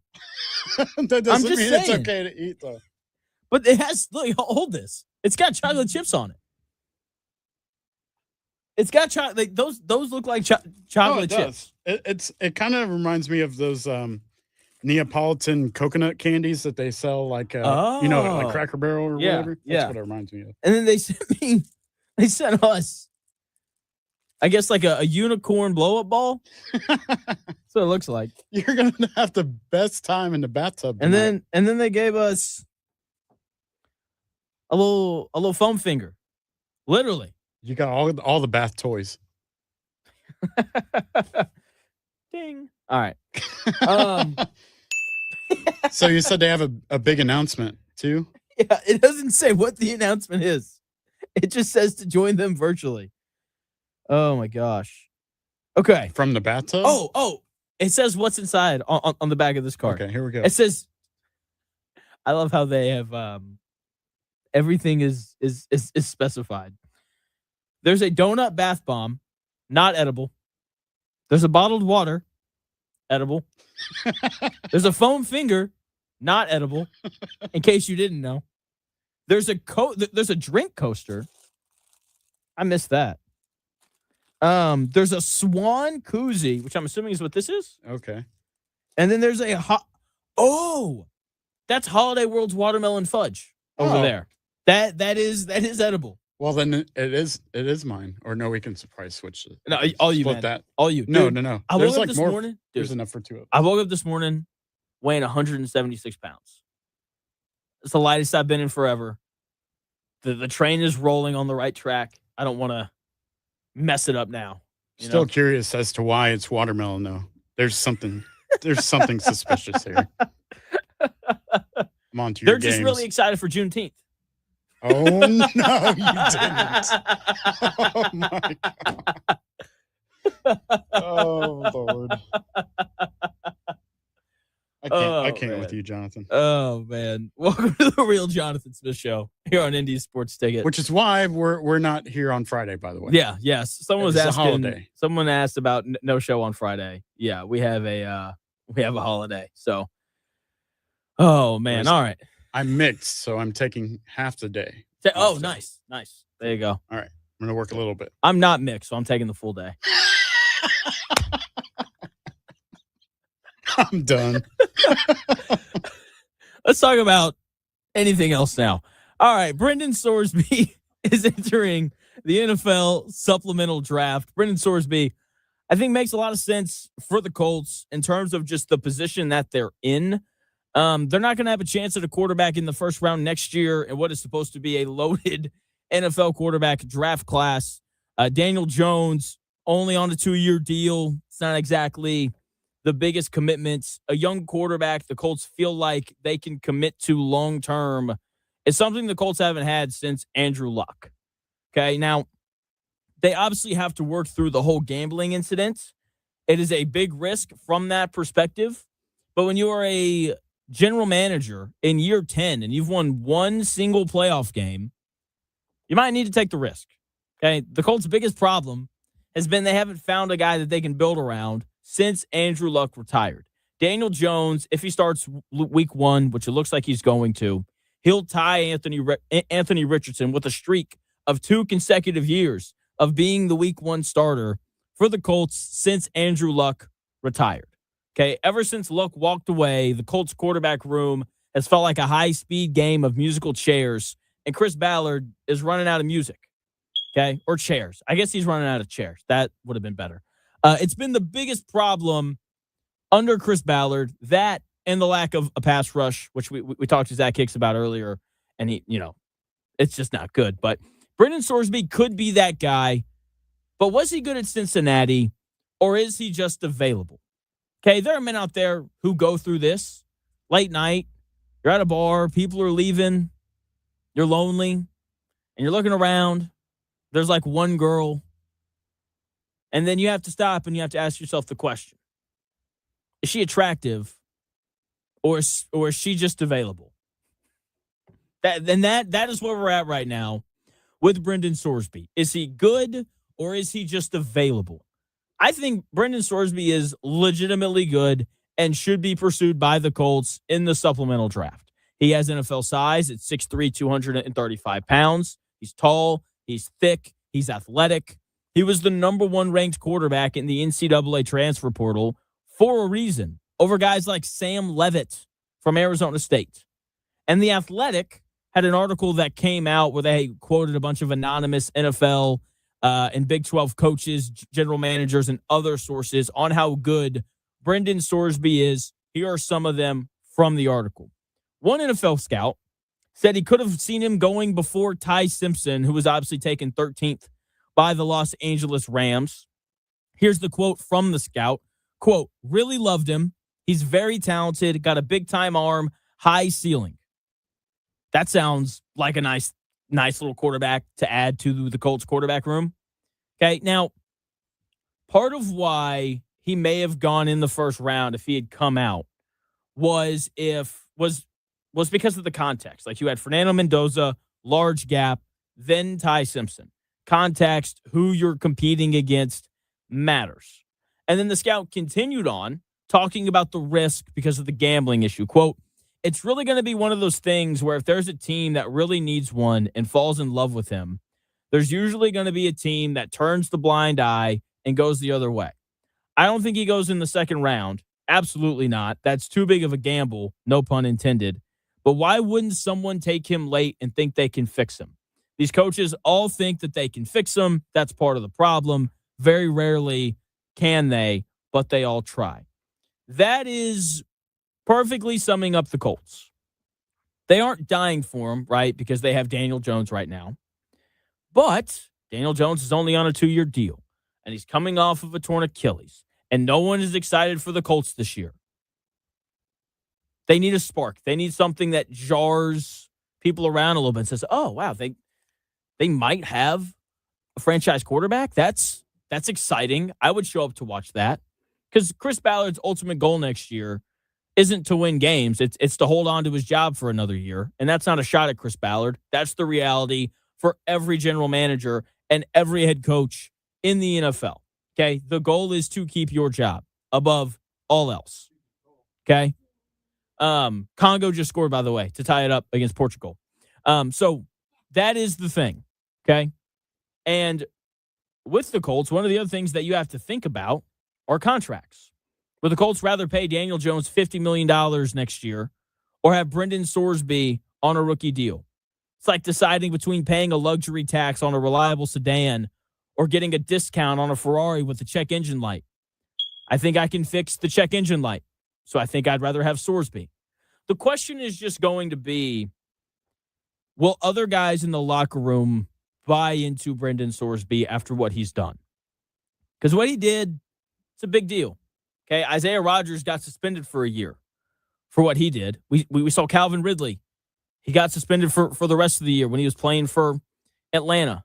Okay, his career, not really the same after that. With that being said, people forgot about it. Now, Brendan Sorsby plays quarterback, so it's a little bit different. And part of that position is having all the guys in the locker room buy into who you are. Quarterbacks don't win championships with their teams. They lead them to championships with their team. You have to get buy-in from everybody. And can Brendan Sorsby, after betting against his teammates at IU, because we know that happened, can he get a locker room to buy into who he is? Not right now. No way. I think that he needs to enter the equivalent of the NFL witness protection program. He needs to sit down for a year or two behind a quarterback. He could sit down for a year or two behind Daniel Jones. I think that makes sense. And then from there, everybody will calm down, and then we'll see what happens from there. I think talent-wise, he's more than talented enough to play in the NFL. The question is going to be if he can lead a team after everything that he's done. Are his intangibles good? How is all of that going to work out? It's a lot like the Tiger Woods thing, right? Where the first time he gets in trouble, he comes out and he's like, I'm a sex addict. And then he disappears for a year. He comes back and everyone's like, oh, man, I really miss Tiger Woods. He's so good at golf. And then we didn't really talk about it until he wrecked his car again a few months ago. But that's the reality of it. Brendan Sorsby just needs to disappear for a bit, let all the noise die down, and then he can come back, score a touchdown, do the Johnny Manziel money sign, and then go on to have some sort of an NFL career. So we'll see how that goes. We got Tony East of Locked On Pacers. He also does a great job covering the Indiana Fever, who won last night, 113-91. Tony East is set to join the show at 2 o'clock to talk about the Fever. But first, Chris has your sports update. Thanks, Jonathan. Here's a few stories trending today. The Pacers are reportedly fishing for a second-round pick in next week's draft, actively exploring trade packages as well that could include players like Jarris Walker and Ben Shepherd. The Pacers currently hold 0 picks in the draft right now. The Indiana Fever set a franchise record for scoring in regulation with a 113-91 blowout over the Toronto Tempo last night. Caitlin Clark and Aaliyah Boston both finished with double-doubles, while Sophie Cunningham logged a season-high 24 points. They'll go for their 5th straight win against Atlanta tomorrow night at Gainbridge Fieldhouse. The WNBA announced this morning that the league is expanding to a 50-game regular season schedule starting in 2027. Finally, financial data released this morning shows that the Colts currently sit at 21st in the NFL regarding total salary cap allocation on the offensive side. Quentin Nelson and Daniel Jones lead the bank in that category, while DeForest Buckner is the highest paid player on defense. And that's what's trending this hour. More of the Real Jonathan Smith Show, and Tony East joins the show after the break on Indy Sports Ticket 1430.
Just a classic 15-rounder that Marciano.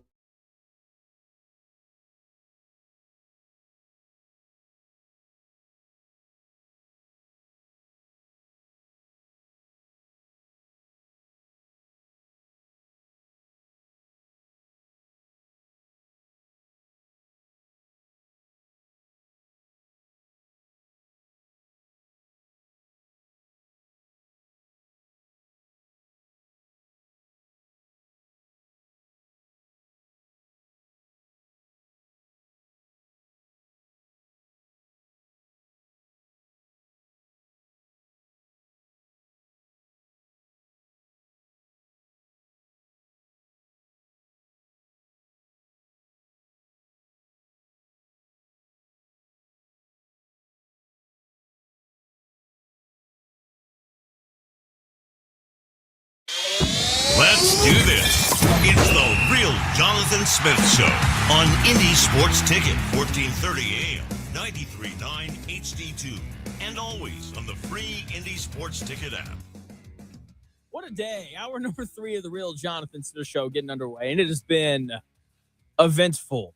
From Johnny Manziel money signs to people sending us soap and fudge in the same box to all sorts of stuff. It's been a blast. Welcome into the Real Jonathan Smith Show here on Indie Sports Ticket. Thanks for tuning in, no matter how you're tuning in. YouTube, X, the Indie Sports Ticket app, or 1430 AM. Joined now by the one and only Tony East, who does a great job covering both the Pacers and the Indiana Fever. Tony, I'll take it you were very happy last night that the Fever finally beat a team that they were definitely better than by a lot. Uneventful? For once? What is that? That's so unlike them. Yeah, for a second, it looked like it wasn't going to be like they were up 11 in the second quarter and they were losing in the third, but then they just absolutely smoked them for the last 18 minutes. And they've had a lot of trouble with that. So I know they still technically kind of blew a lead, but to see them show progress of playing like a mostly complete game, I would say out of about 6 minutes was something good for them. And to have Sophie Cunningham finally looking like a reliable, I guess it's just 2 games, but looking like a fourth option that's a serious threat to other teams has been huge for them. She had 24 last night. Like first 20-point game with the Fever at all. Oh, 24. wow. That's surprising. Yeah. I also thought that was surprising. Everybody shot the ball well last night, except for Clark, which what I really appreciated about Caitlin last night was like the shots aren't falling. So she just went to the rim. She took 14 foul shots, which is uncommon for her. What'd you think of her performance last night?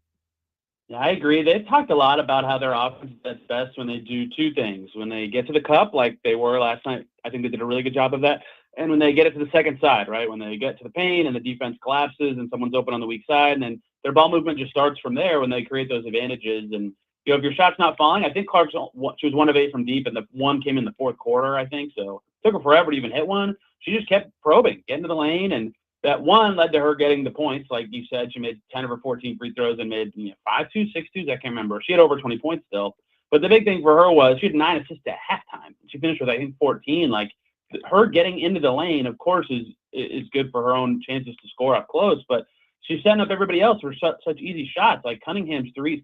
Sophie Cunningham doesn't create her own threes. She's shooting if she's wide open. And she was so often last night. Kelsey Mitchell had easier looks last night, right? Like, that was all because of Clark probing. And so even though she wasn't the leading scorer or like the highest above expectation player, I still thought she was the best offensive weapon that the Fever had last night. And lo and behold, they scored 113 points in regulation. Yeah, which is just insane. In a 40-minute game to put up 113 is just crazy. And the one player that I think I've been just more impressed by, I guess, in terms of the expectation, before the year started, we talked a little bit about Aaliyah Boston, and I was asking, like, hey, like, any chance that her scoring goes up and all these things. And you correctly were like, I don't think so, just because of the role that she plays.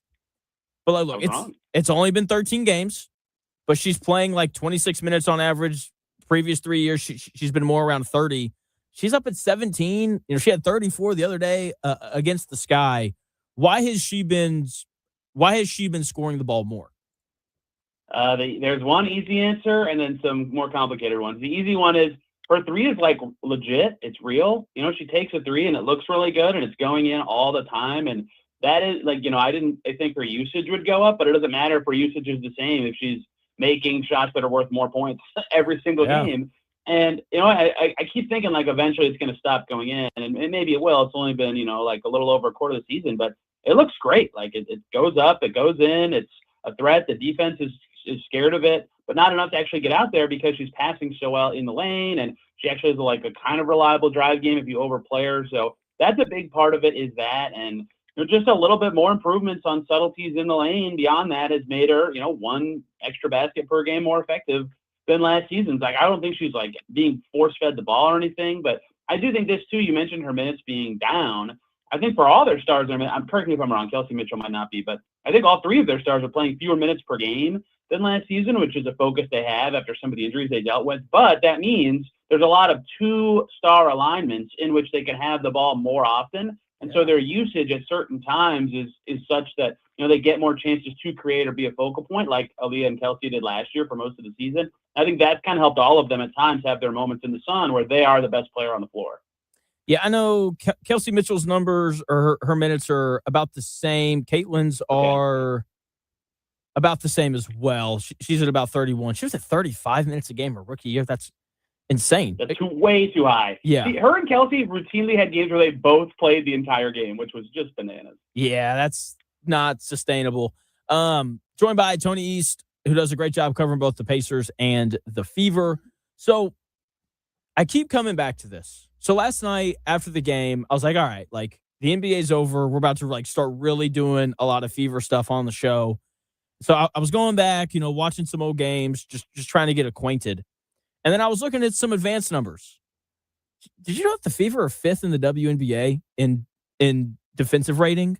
I found that very surprising.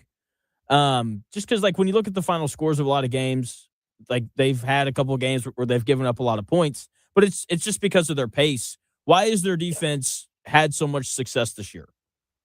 Yeah, there was a time when I think they were like 4-3 or something. It was right before they had that game where Portland embarrassed them, and it like kind of changed their outlook of their season in some ways. But they were 4th in defense at that time, which was funny because the perception of the team was like, wow, they've been terrible on defense this year. Their pace is certainly a factor in everything, right? Their offense, if you look at the same like advanced stats, is like barely average this year, right? It's because their pace is so high. So they're scoring a lot of points, but that's because there's so many possessions, and they should play fast with the personnel they have.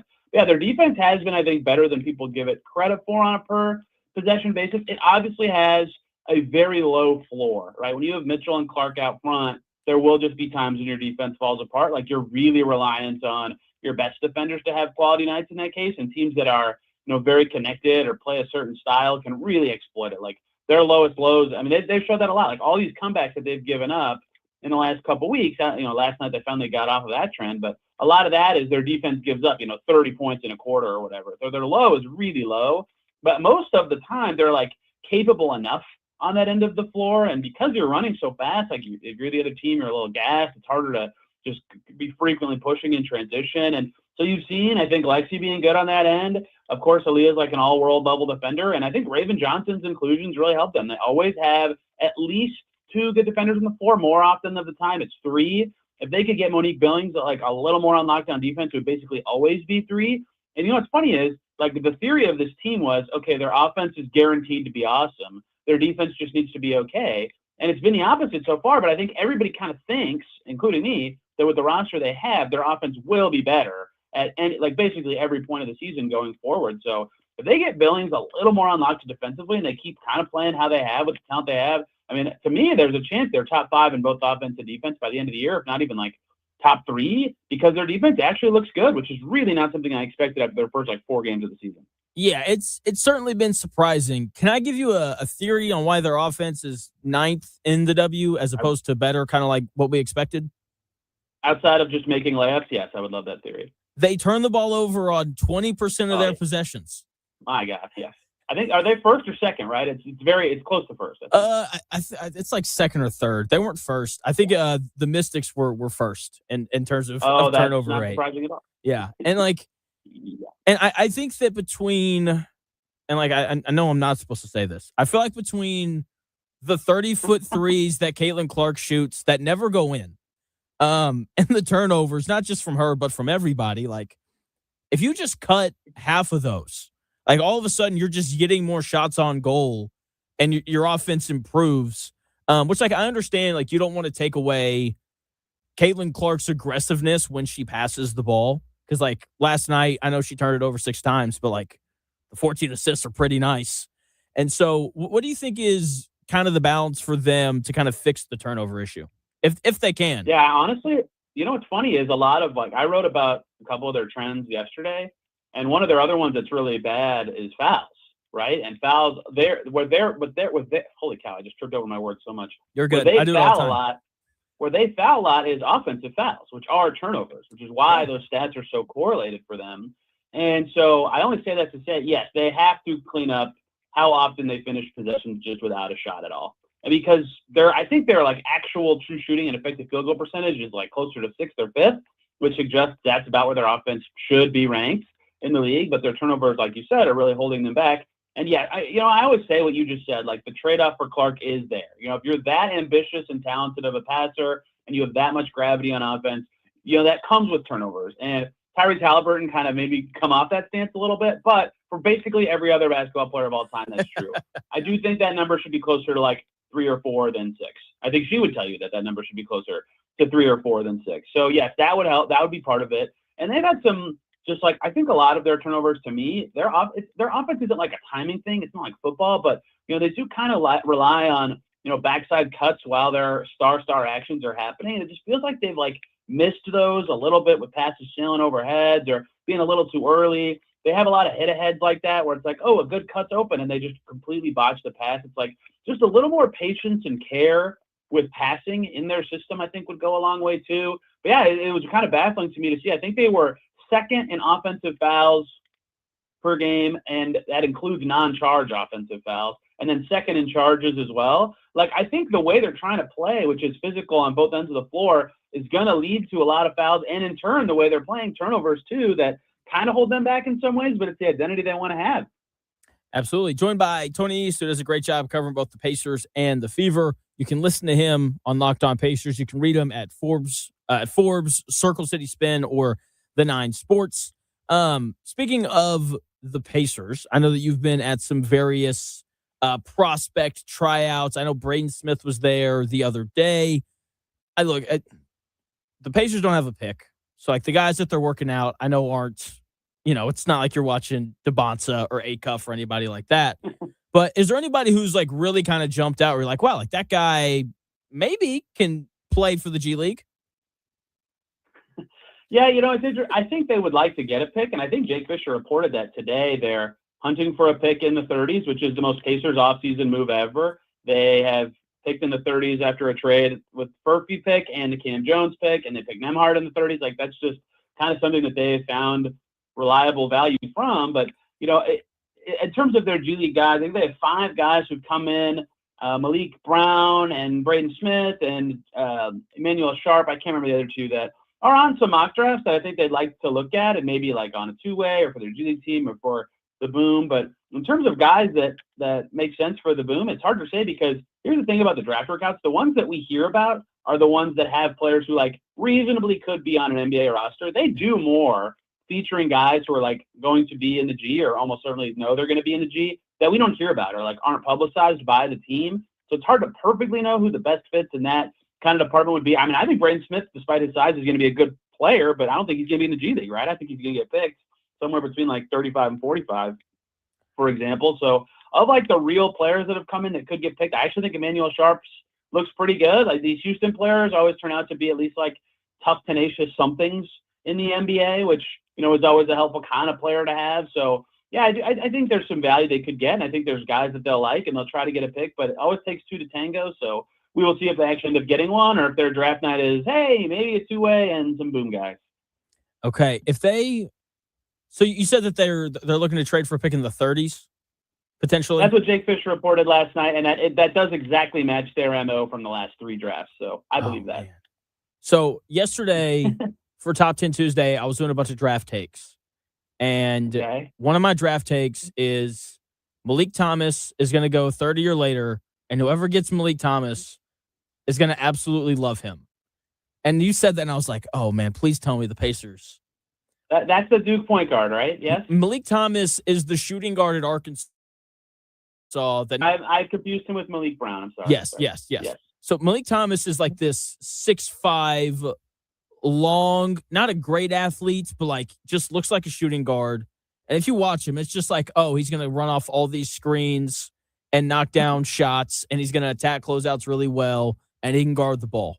And so I really like him. I think he's going to play in the league for a long time. It's just like an off-the-bench scorer, which is kind of what the Pacers need. So we'll see. If they pick an Arkansas player, are you contractually required to buy that person's jersey? Is that how that would work? I have a weird jersey rule. I don't buy jerseys until players have retired. So like if you look through, okay, that's fair. Because it's like, especially in the NBA, guys get traded and move around so much. Like I'll never forget, I wore a Bucks jersey on stream one day, and people were like, "Jonathan, how could you wear that?" And I was like, "It's a Sidney Moncrief jersey. Like let's chill out a little bit. Let's have some respect." He is a key figure in the ongoing rivalry between the Pacers and Bucks, obviously. Yeah. Obviously, you know. And he played at Arkansas. That's part of why I went and got it. So. Oh, that makes sense. Yeah. So I mean, I have a relative who just doesn't want to wear the name of another person on their body, so that's why they are a retiree only person as well. I mean, I guess I understand. I would not feel that way, but I get it. I don't feel that way. I just, you know, I want to do the Ryan Russillo where I have like a shirt rack in, I hate to call it my room because it sounds like me and my wife sleep in separate rooms. But there's a room in my apartment where all of my stuff is that does not fit her aesthetic. I want to have like a clothing rack in there where I just hang up all my jerseys. And when people come over to watch games, I'm like, here, man, throw this on. I try to have a jersey for every NBA team. And at one point, I think I did, but like my Clippers one was like this really old Darius Miles shirt that's like a kid's large that doesn't fit me. I don't even think I have that one anymore. So my collection is not doing well at the moment. Yeah, I like my collection. I've got during the finals, I wanted to wear my Dr. J New York Nets jersey. But I was like, can I wear something that says New York on it while the Knicks are in the finals? I don't know. I lost. I had a Knicks shirt that I lost also, but then I got another one in the playoffs while I was there. I just happened to end up with one. I didn't even have to get it. So nice. I am, in fact, Knicks stuff on the jersey still. Okay. I like it. All right.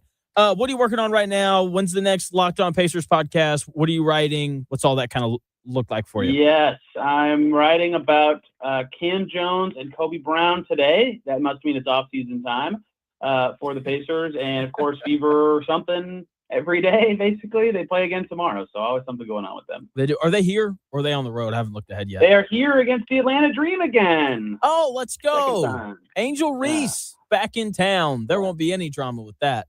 Well, hey, the first time there actually wasn't. There wasn't. We'll hope for the best. It was so nice, man. It was so nice. It was so nice. Are you watching any World Cup stuff? I am really not. I'm not going to lie. When it gets to the knockout stage and it's all the good teams, I might, but so far I have not really tuned in. I mean, Team USA is a good team. Just saying. You know, I heard they played very well in their first game, so that does intrigue me. They're fun. I don't know how good they are, but like watching them score four goals. They played Paraguay, right? Yeah. Is Paraguay bad? Or no. Are they just smoking? Paraguay plays an interesting style. But the big thing to know about Paraguay, they're from South America. They beat Brazil and Argentina in their World Cup qualifiers. They only gave up 10. They only gave up 10 goals in their qualifying matches. And so the fact that the USA was able to score 4, I think speaks to how good they could be. We'll see if it continues or not. But I'm trying not to get my hopes up. If USA makes knockout, which I guess is probably more likely if they're winning a game like that, yes, I will definitely be locked in for those. I do like soccer. It's just it's a lot early. I don't know the teams yet. That's fair. I'm making a lot of excuses, honestly. I mean, you're a busy guy. I get it. So they're playing Friday at 3. So I don't know what you're doing on Friday, but if they win that one, they'll win their group with a game to spare. I assume they're like the second pot team in their group. Who's the good team in their group? They are the good team in their group. They're the favorite to win it. Oh wow! Yeah. How?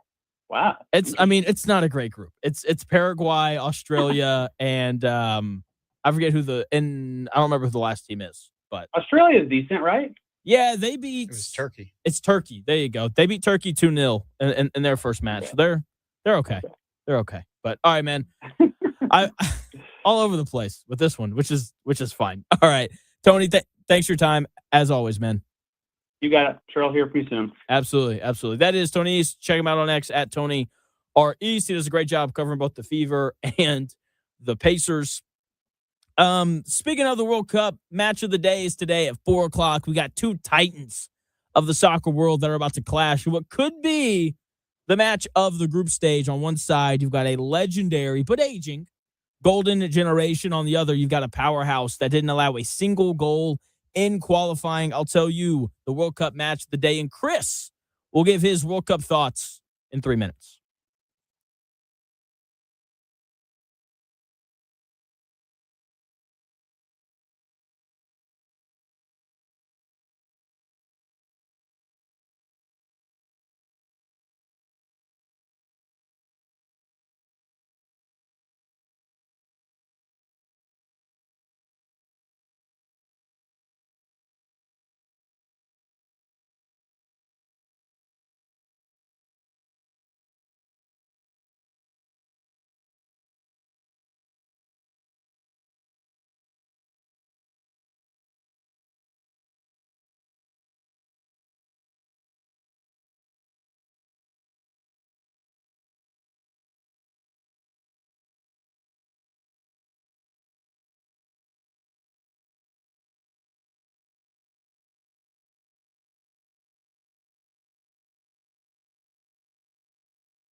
It may, one day, be a must-listen for sports enthusiasts. Yeah, and monkeys might fly out of my butt. Uh-oh. The Real Jonathan Smith Show on Indy Sports Ticket 1430 AM, 93.9 HD2, and always on the free Indy Sports Ticket app. Yeah! Big thanks to Zach Hicks and Tony East for joining the show today, talking Colts, Brendan Sorsby, Pacers, Fever, and so much more. Thank you for tuning in to the Real Jonathan Smith Show. No matter how you're tuning in, YouTube, Indy Sports Ticket. If you want to head over there and subscribe, you can also watch the show on X __ Jonathan Smith to follow me there and watch the show there. You can also listen on the Indy Sports Ticket app, which you can download wherever you find your apps, and of course 1430 AM as well if you're driving around the Indianapolis area. Today, we have more World Cup matches right now. Portugal and Congo DR are tied 1-1. But the match of the day are between two of the titans in the soccer world. You got England, obviously known as a soccer nation. Croatia lost in the World Cup final in 2018 to France. And they finished third 4 years ago in 2022. This has to be the match of the day. Okay, England is a minus 140 favorite, so the teams are pretty evenly matched. This could be the best match of the group stage. But England, they're playing great right now, outscored their opponents 22-0 in their 8 World Cup qualifying matches. Harry Kane is also the best player in this game. He plays for England. So I like them to win. Croatia is just an older team that's got a lot of experience in the World Cup. But soccer is more of a young man's game, especially in this heat.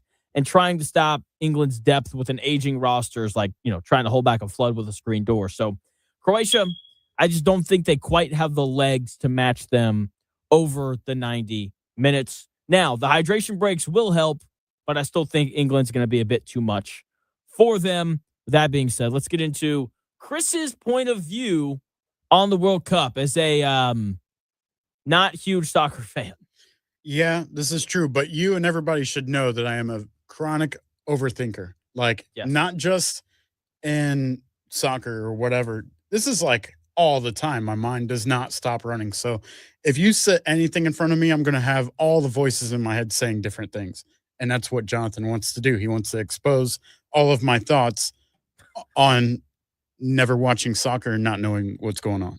So my first one is basically what just happened, where a Portugal player got hurt and they just kept playing. Yes. They just left him. Why is that? So one of two things happened. I wasn't paying full attention, but one of two things happened. One, the ref didn't call a foul. That's the first option. If the ref doesn't call a foul, then you just keep going. The game doesn't stop unless the ref stop. Stops it. Yep, game doesn't stop unless the ref stops it. They'll stop it for fouls and they'll stop it for head injuries. But outside of that, game keeps running. Really? Yes. Or the ref could have been allowing them to play the advantage. So sometimes a guy will get fouled, but he'll pass it beforehand, and then you'll look up and it's like they have a 2-on-1, like a 2-on-1, so like a free and they have play a chance in to football. score. Yeah.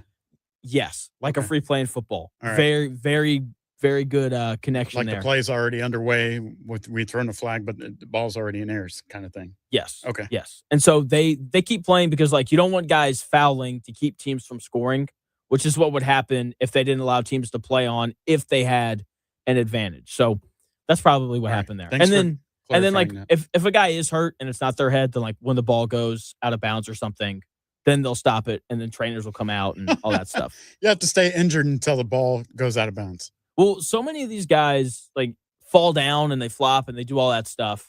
It's like if you had to stop the game every time somebody acted like they were hurt, we'd still be playing the first game, you know? Yeah. So yeah, there's that. All right. Another thing I think about is that they could probably cheat if they wore green uniforms. Is there any teams that wear green? Because you're on a very green field. So you could hide over in the corner if you wanted to.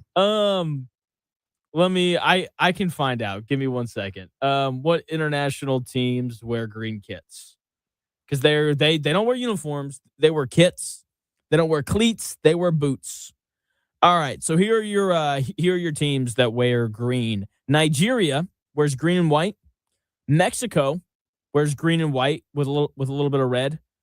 Celtic FC, so Scotland. Sure. Greece. Brazil. Yeah. Brazil usually wears yellow or green.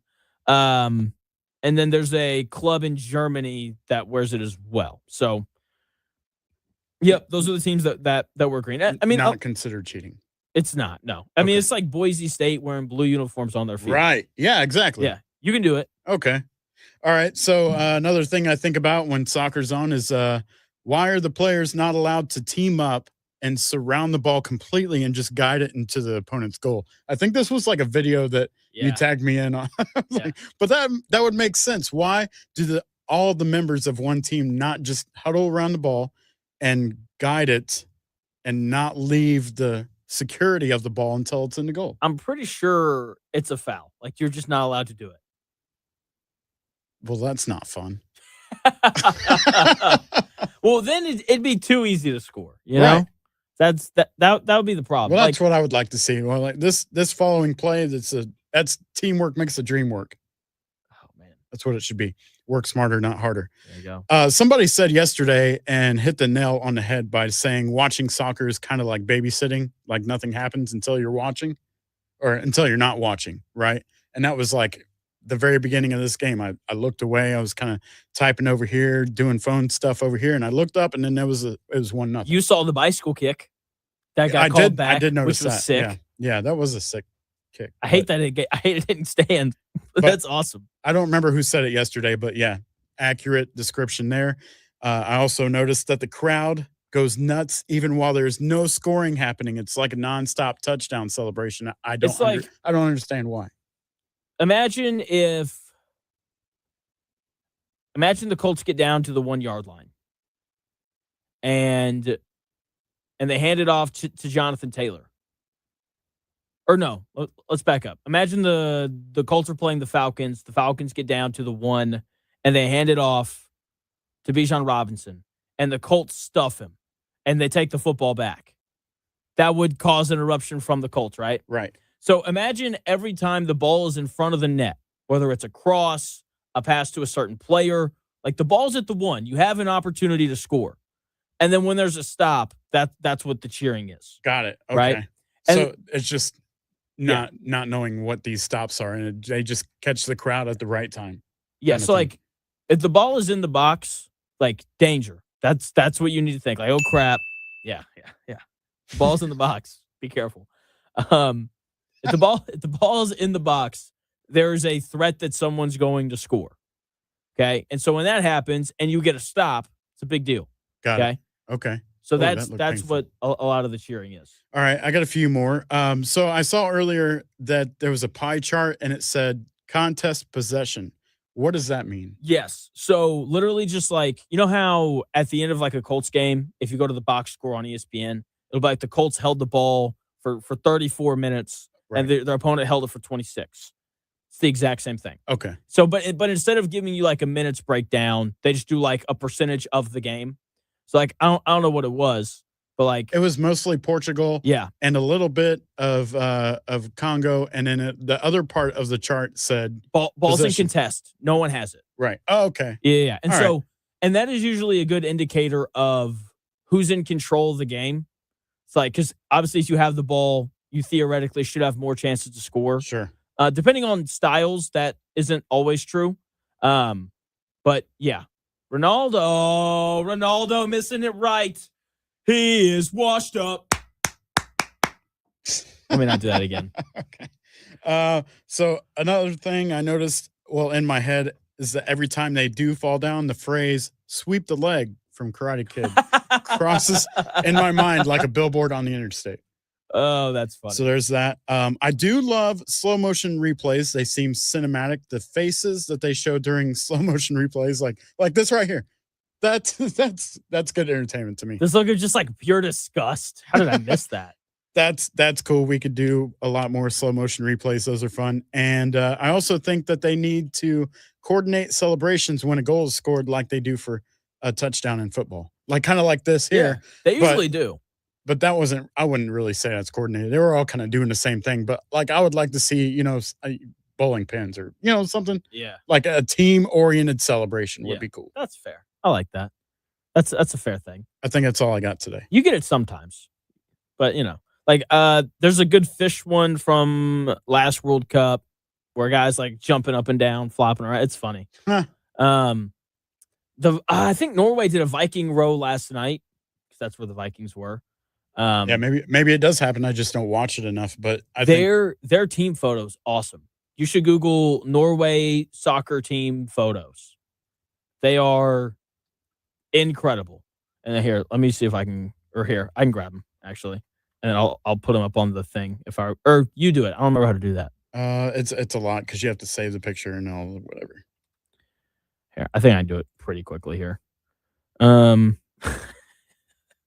It's incredible. They're all dressed up as Vikings. Like, I think that's great. But yeah, man. So from what you've seen so far, though, like, have you enjoyed watching the amount that you've seen? I mean, like in my head, I've created a way more awesome version of the World Cup, and that's what I would like to see. But it's not bad. Like what I'm watching is like watered down compared to what I'm expecting, but it's not awful, right? Like there's worse stuff to watch. Fair enough. Like I could get into it like if I watched it probably more consistently, but like if it's just only going to be, once a year kind of thing, I'm just like, yeah, it's on. It's Once cool. every 4. That's why it's a big deal. Okay, well, Do you all right. do you that like makes the sense. Olympics? Yeah, sometimes I get into some of the stuff that they do there. Yeah, not every single event, but yeah. Okay. Fair enough. Fair enough. All right. Speaking of the World Cup, U.S. men's national team, big game on Friday. We got a guest coming on tomorrow. My boy Colts. We're going to talk about that game on Friday. Can't wait for that. The U.S. men's national team also is our subject for Over the Hump Day. The U.S. men's national team, they are on the verge of doing something they have never done in history on Friday. But with the entire country finally paying attention, except for Chris, the biggest threat to this team might actually be themselves. Thankfully, I'll tell you in 3 minutes why they have the perfect manager to keep the group from buying into their own BS.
The best takes?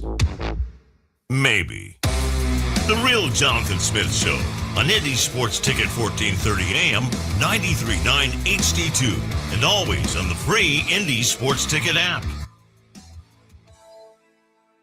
The World Cup continues on. Congo and Portugal still going at it, tied 1-1 in the 76th minute. Been a lot of fun to watch in here with Chris as he continues to learn the beautiful game that is soccer. Welcome into the Real Jonathan Smith Show here on Indy's Sports Ticket. Thanks for tuning in. No matter how you're tuning in, whether that's YouTube, Indy Sports Ticket, if you want to head over there and subscribe. You can also watch the show on X__Jonathan Smith to follow me there and watch the show there. You can also listen on the Indy Sports Ticket app or 1430 AM if you're driving around the Indianapolis area. And it is Wednesday. It is Wednesday, my dudes. Which means let's get into a little bit of Over the Hump Day. Uh-oh. Guess what day it is? Guess what day it is? Huh? Anybody? Julie, hey, guess what day it is? Oh, come on. I know you can hear me. Mike. What day is it, Mike? Leslie, guess what today is? It's Hump Day. Woo-hoo! Hump Day!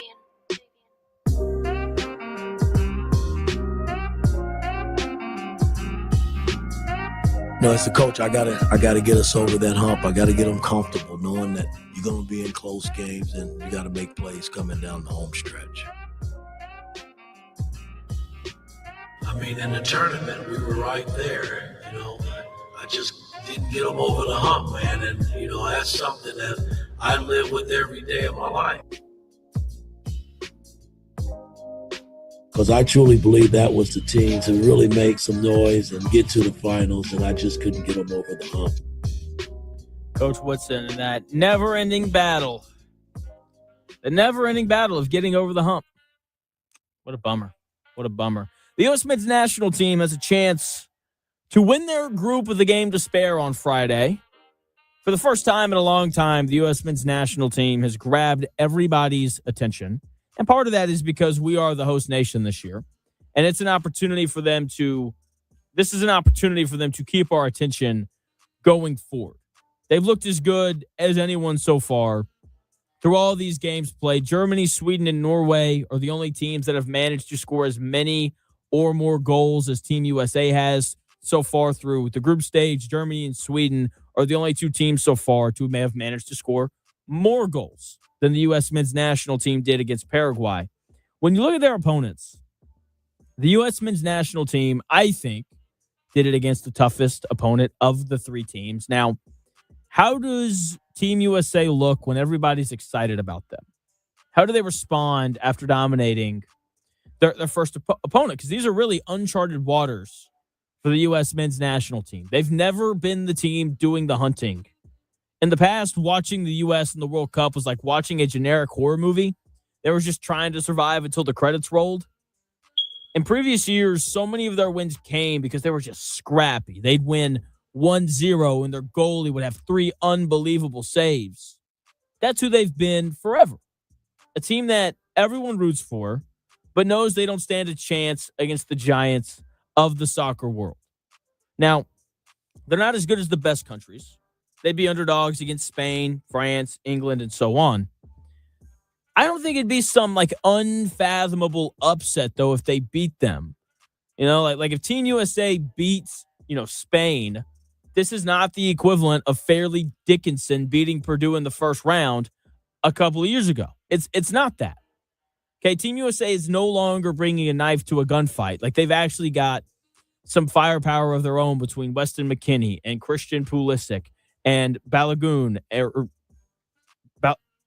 my bad, and so on. And there's a chance that they could play England on the 4th of July in Philadelphia, which would be chef's kiss. That'd be awesome. And if they beat them, I don't think it'd be the most shocking thing of all time, like it was when they beat Mexico 2-0 in 2002, or when Landon Donovan scored a goal to beat Algeria 1-0 in stoppage time for the U.S. to win their group over England. Things like that. I think that was 2010, if I remember correctly. So they have legitimately good players. They have talented players. They have more players that play in the top 5 leagues in the world than Brazil does, which is insane.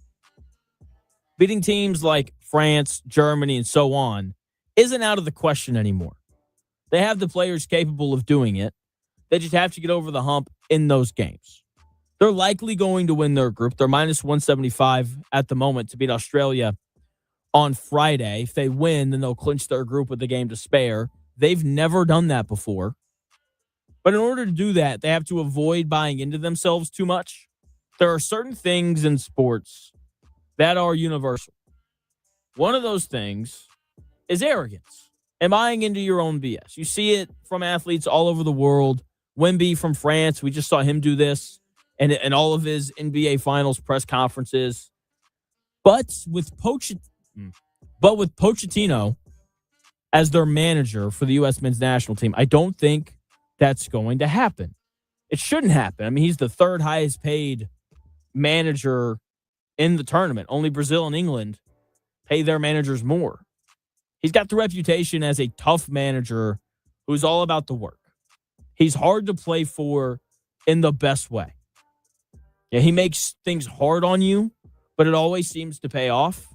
He has a high standard for his players, and great players want to play for that kind of a manager / coach. It's something that all great players have in common. Okay, they want to be pushed. They want for practice to be hard. They want to get better, and that is who Pochettino is. He runs players into the ground and is not sorry about it. Dispute his authority, and he's going to push back harder on purpose.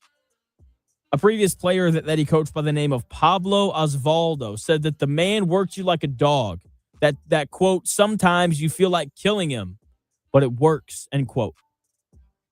That's the kind of manager that Pochettino is. Here's another story, okay? The night his Tottenham team, yes, Tottenham, one of the 6 biggest clubs in the world, finished one of the greatest Champions League finished a great comeback at the Champions League in Amsterdam. The biggest night of a lot of those players' lives. He wouldn't let them have a beer on the flight home. Hey, big win. Let's go. Great. Can't wait to drink this. And Pochettino's like, what are you doing? We got training tomorrow morning, 9 a.m. This miracle doesn't buy you a day off. Under Pochettino, I don't think they're going to have the opportunity, Team USA, to buy into themselves too much after one good showing. They're going to be too busy working. And Pochettino is going to demand more. That's what you have to be able to do as a coach. To beat the better teams in the world, you have to have a manager that pushes your guys and has high expectations. Okay, for this U.S. men's national team to be the first team since 2002 to make the quarterfinals, it's going to require that, especially if they win their group. Because if they win their group, then they're going to end up on the same side of the bracket as Belgium and England and Spain and France and the other soccer giants of the world. Winning this group is a massive step because that's just not something that Team USA normally does. Like you don't expect them to win their group, but we did this year. They were the betting favorite to win their group. But if they do it, they're going to have to beat one of those soccer giants likely in the round of 16 in order to make history. And more importantly, to set the nation on fire. Okay, that's the opportunity that they have in front of them to get over that hump, to get past the round of 16, to make the quarterfinal for the first time since 2002. Again, like that round of 16 hump is a hump that they rarely seem to find a way to get over. But first, they have to win their group. They have an opportunity on Friday to do it, 3:00. I can't wait. Okay, it's a holiday. So if you're not going to work, 3:00, be in front of your TV, buy a ticket, go watch the game live in Seattle. Do something. Have a watch party and have a blast because it's such a great event. And we're actually good this year. Okay, we're going to have my buddy Colt Booth on tomorrow at 1:00, and we will talk through their matchup against Australia. Can't wait to do that tomorrow with my guy, Colt. Okay, so the question for Team USA is if they can get it done or not. Can they play well multiple games in a row, We're going to find that out on Friday, and I can't wait to see how they look going forward. Chris, who do you think is going to win this game between Portugal and Congo? Is it almost over? Like you So- said, it goes to what time? To 90? Yes, and then you So have it's almost stop, over. and then you have stoppage time. So instead of stopping the clock when the ball goes out of bounds, they just track how long the game stops for, and then they add it on at the end. So they're going to add on at least 3 minutes because of the hydration break. So the game's going to be, you have at least 8 minutes left. I think it just ends in a draw. That's kind of what I'm thinking, which is so disappointing. Got all these draws happening. They both seem to be consistent. The only draws I want are the ones I put on in the morning before I come to work. What the hell? What? That's what they're called. Okay. I didn't know that Do you disagree? Would you rather have World Cup draws or the draws you're wearing right now? I don't know. What do you mean you don't know? I guess. I feel like it's an easy. Who likes to draw? We want a winner. Right. You're right. I I guess feel I like would it's an prefer easy my one. own draw. I don't know. It's weird. That question stunned me, didn't- dude. I yeah. don't know what to do with that. You just didn't expect that. To be fair, I didn't really expect it either. Sometimes things just happen. So there you go. There you Voices go. in my head were like, I don't know, bro. I'm like, we're just gonna let this one go. Fair enough. Do you know what you do know? You know what we learned today. Let's go ahead and get into that. All right, class. What did we learn today? It was a fun show today. I know that. Oh, a lot of laughter today. Lots of laughter. So I learned a few things. Feel free to add to what or expand on what I. We learned that you prefer World Cup draws over your own draws. We learned that. Whatever, man. Quit making my brain hurt. Brendan Sorsby is the equivalent of the last available girl at the bar before closing time. Yep. Brendan Sorsby needs to do the Manziel money sign. Can you do that? Okay. Yeah. So that's what he needs to do. After he scores touchdown. Yeah. Fair enough. Okay. We want to thank the town of Boulder Canyon for the pampering supplies that equal a relaxing bath with fudge, a coaster, a koozie, and a bath bomb. And that they definitely sent that to Jonathan, and it was not a Juneteenth gift. You mean the watermelon Shut fudge up. doesn't change your mind on that? Stop. No. In soccer, unless it's a head injury, the refs might just assume you're flopping, so the game does not stop. That's right. All right. And Jonathan learned that because I'm mixed, I only get a half day off for Juneteenth. What else did you learn today, Jonathan? I get a full day off for Juneteenth because I'm Fair not enough. mixed. Oh boy. What is that? Only half of me is offended right now. We learned that Chris is aware of what Room 40 is, and you're aware of what was the other one? I don't remember. Matter Daddy. You know Yeah, what Matter Matter Daddy. Daddy is. The That's what it is. commercial always cracks me So up. Chris is completely aware of what those things are. If you're not, calling tomorrow and we'll tell you. Yeah. Maybe they at home don't know what Matter Daddy is. And they're like, what's the matter, Daddy? All right. Anyway, that's what we learned today on the Real Jonathan Smith Show. It's been a circus, and I appreciate you listening with us. Oh man, it has been a circus. It's been a great circus. We got a great show on deck for you tomorrow. Like I said, my buddy Colt is going to join the show. We will talk. We will get you ready for Team USA taking on Australia. We'll send you off into the weekend with just some awesome stuff. Can't wait. Going to be an absolutely great time. So that is happening tomorrow. We'll talk more Colts. We'll talk more Team USA. We'll talk more Pacers and Fever and things of that nature. So that's going to do it here on the Real Jonathan Smith Show. Thank you so much for taking the time out of your day to tune in, whether that was on YouTube, X, or the Indy Sports Ticket app. We will talk to you tomorrow starting at noon. Oh, yeah. Stay safe out there because storms are coming. Yeah, that as well. Good call, Chris. Good night. See y'all.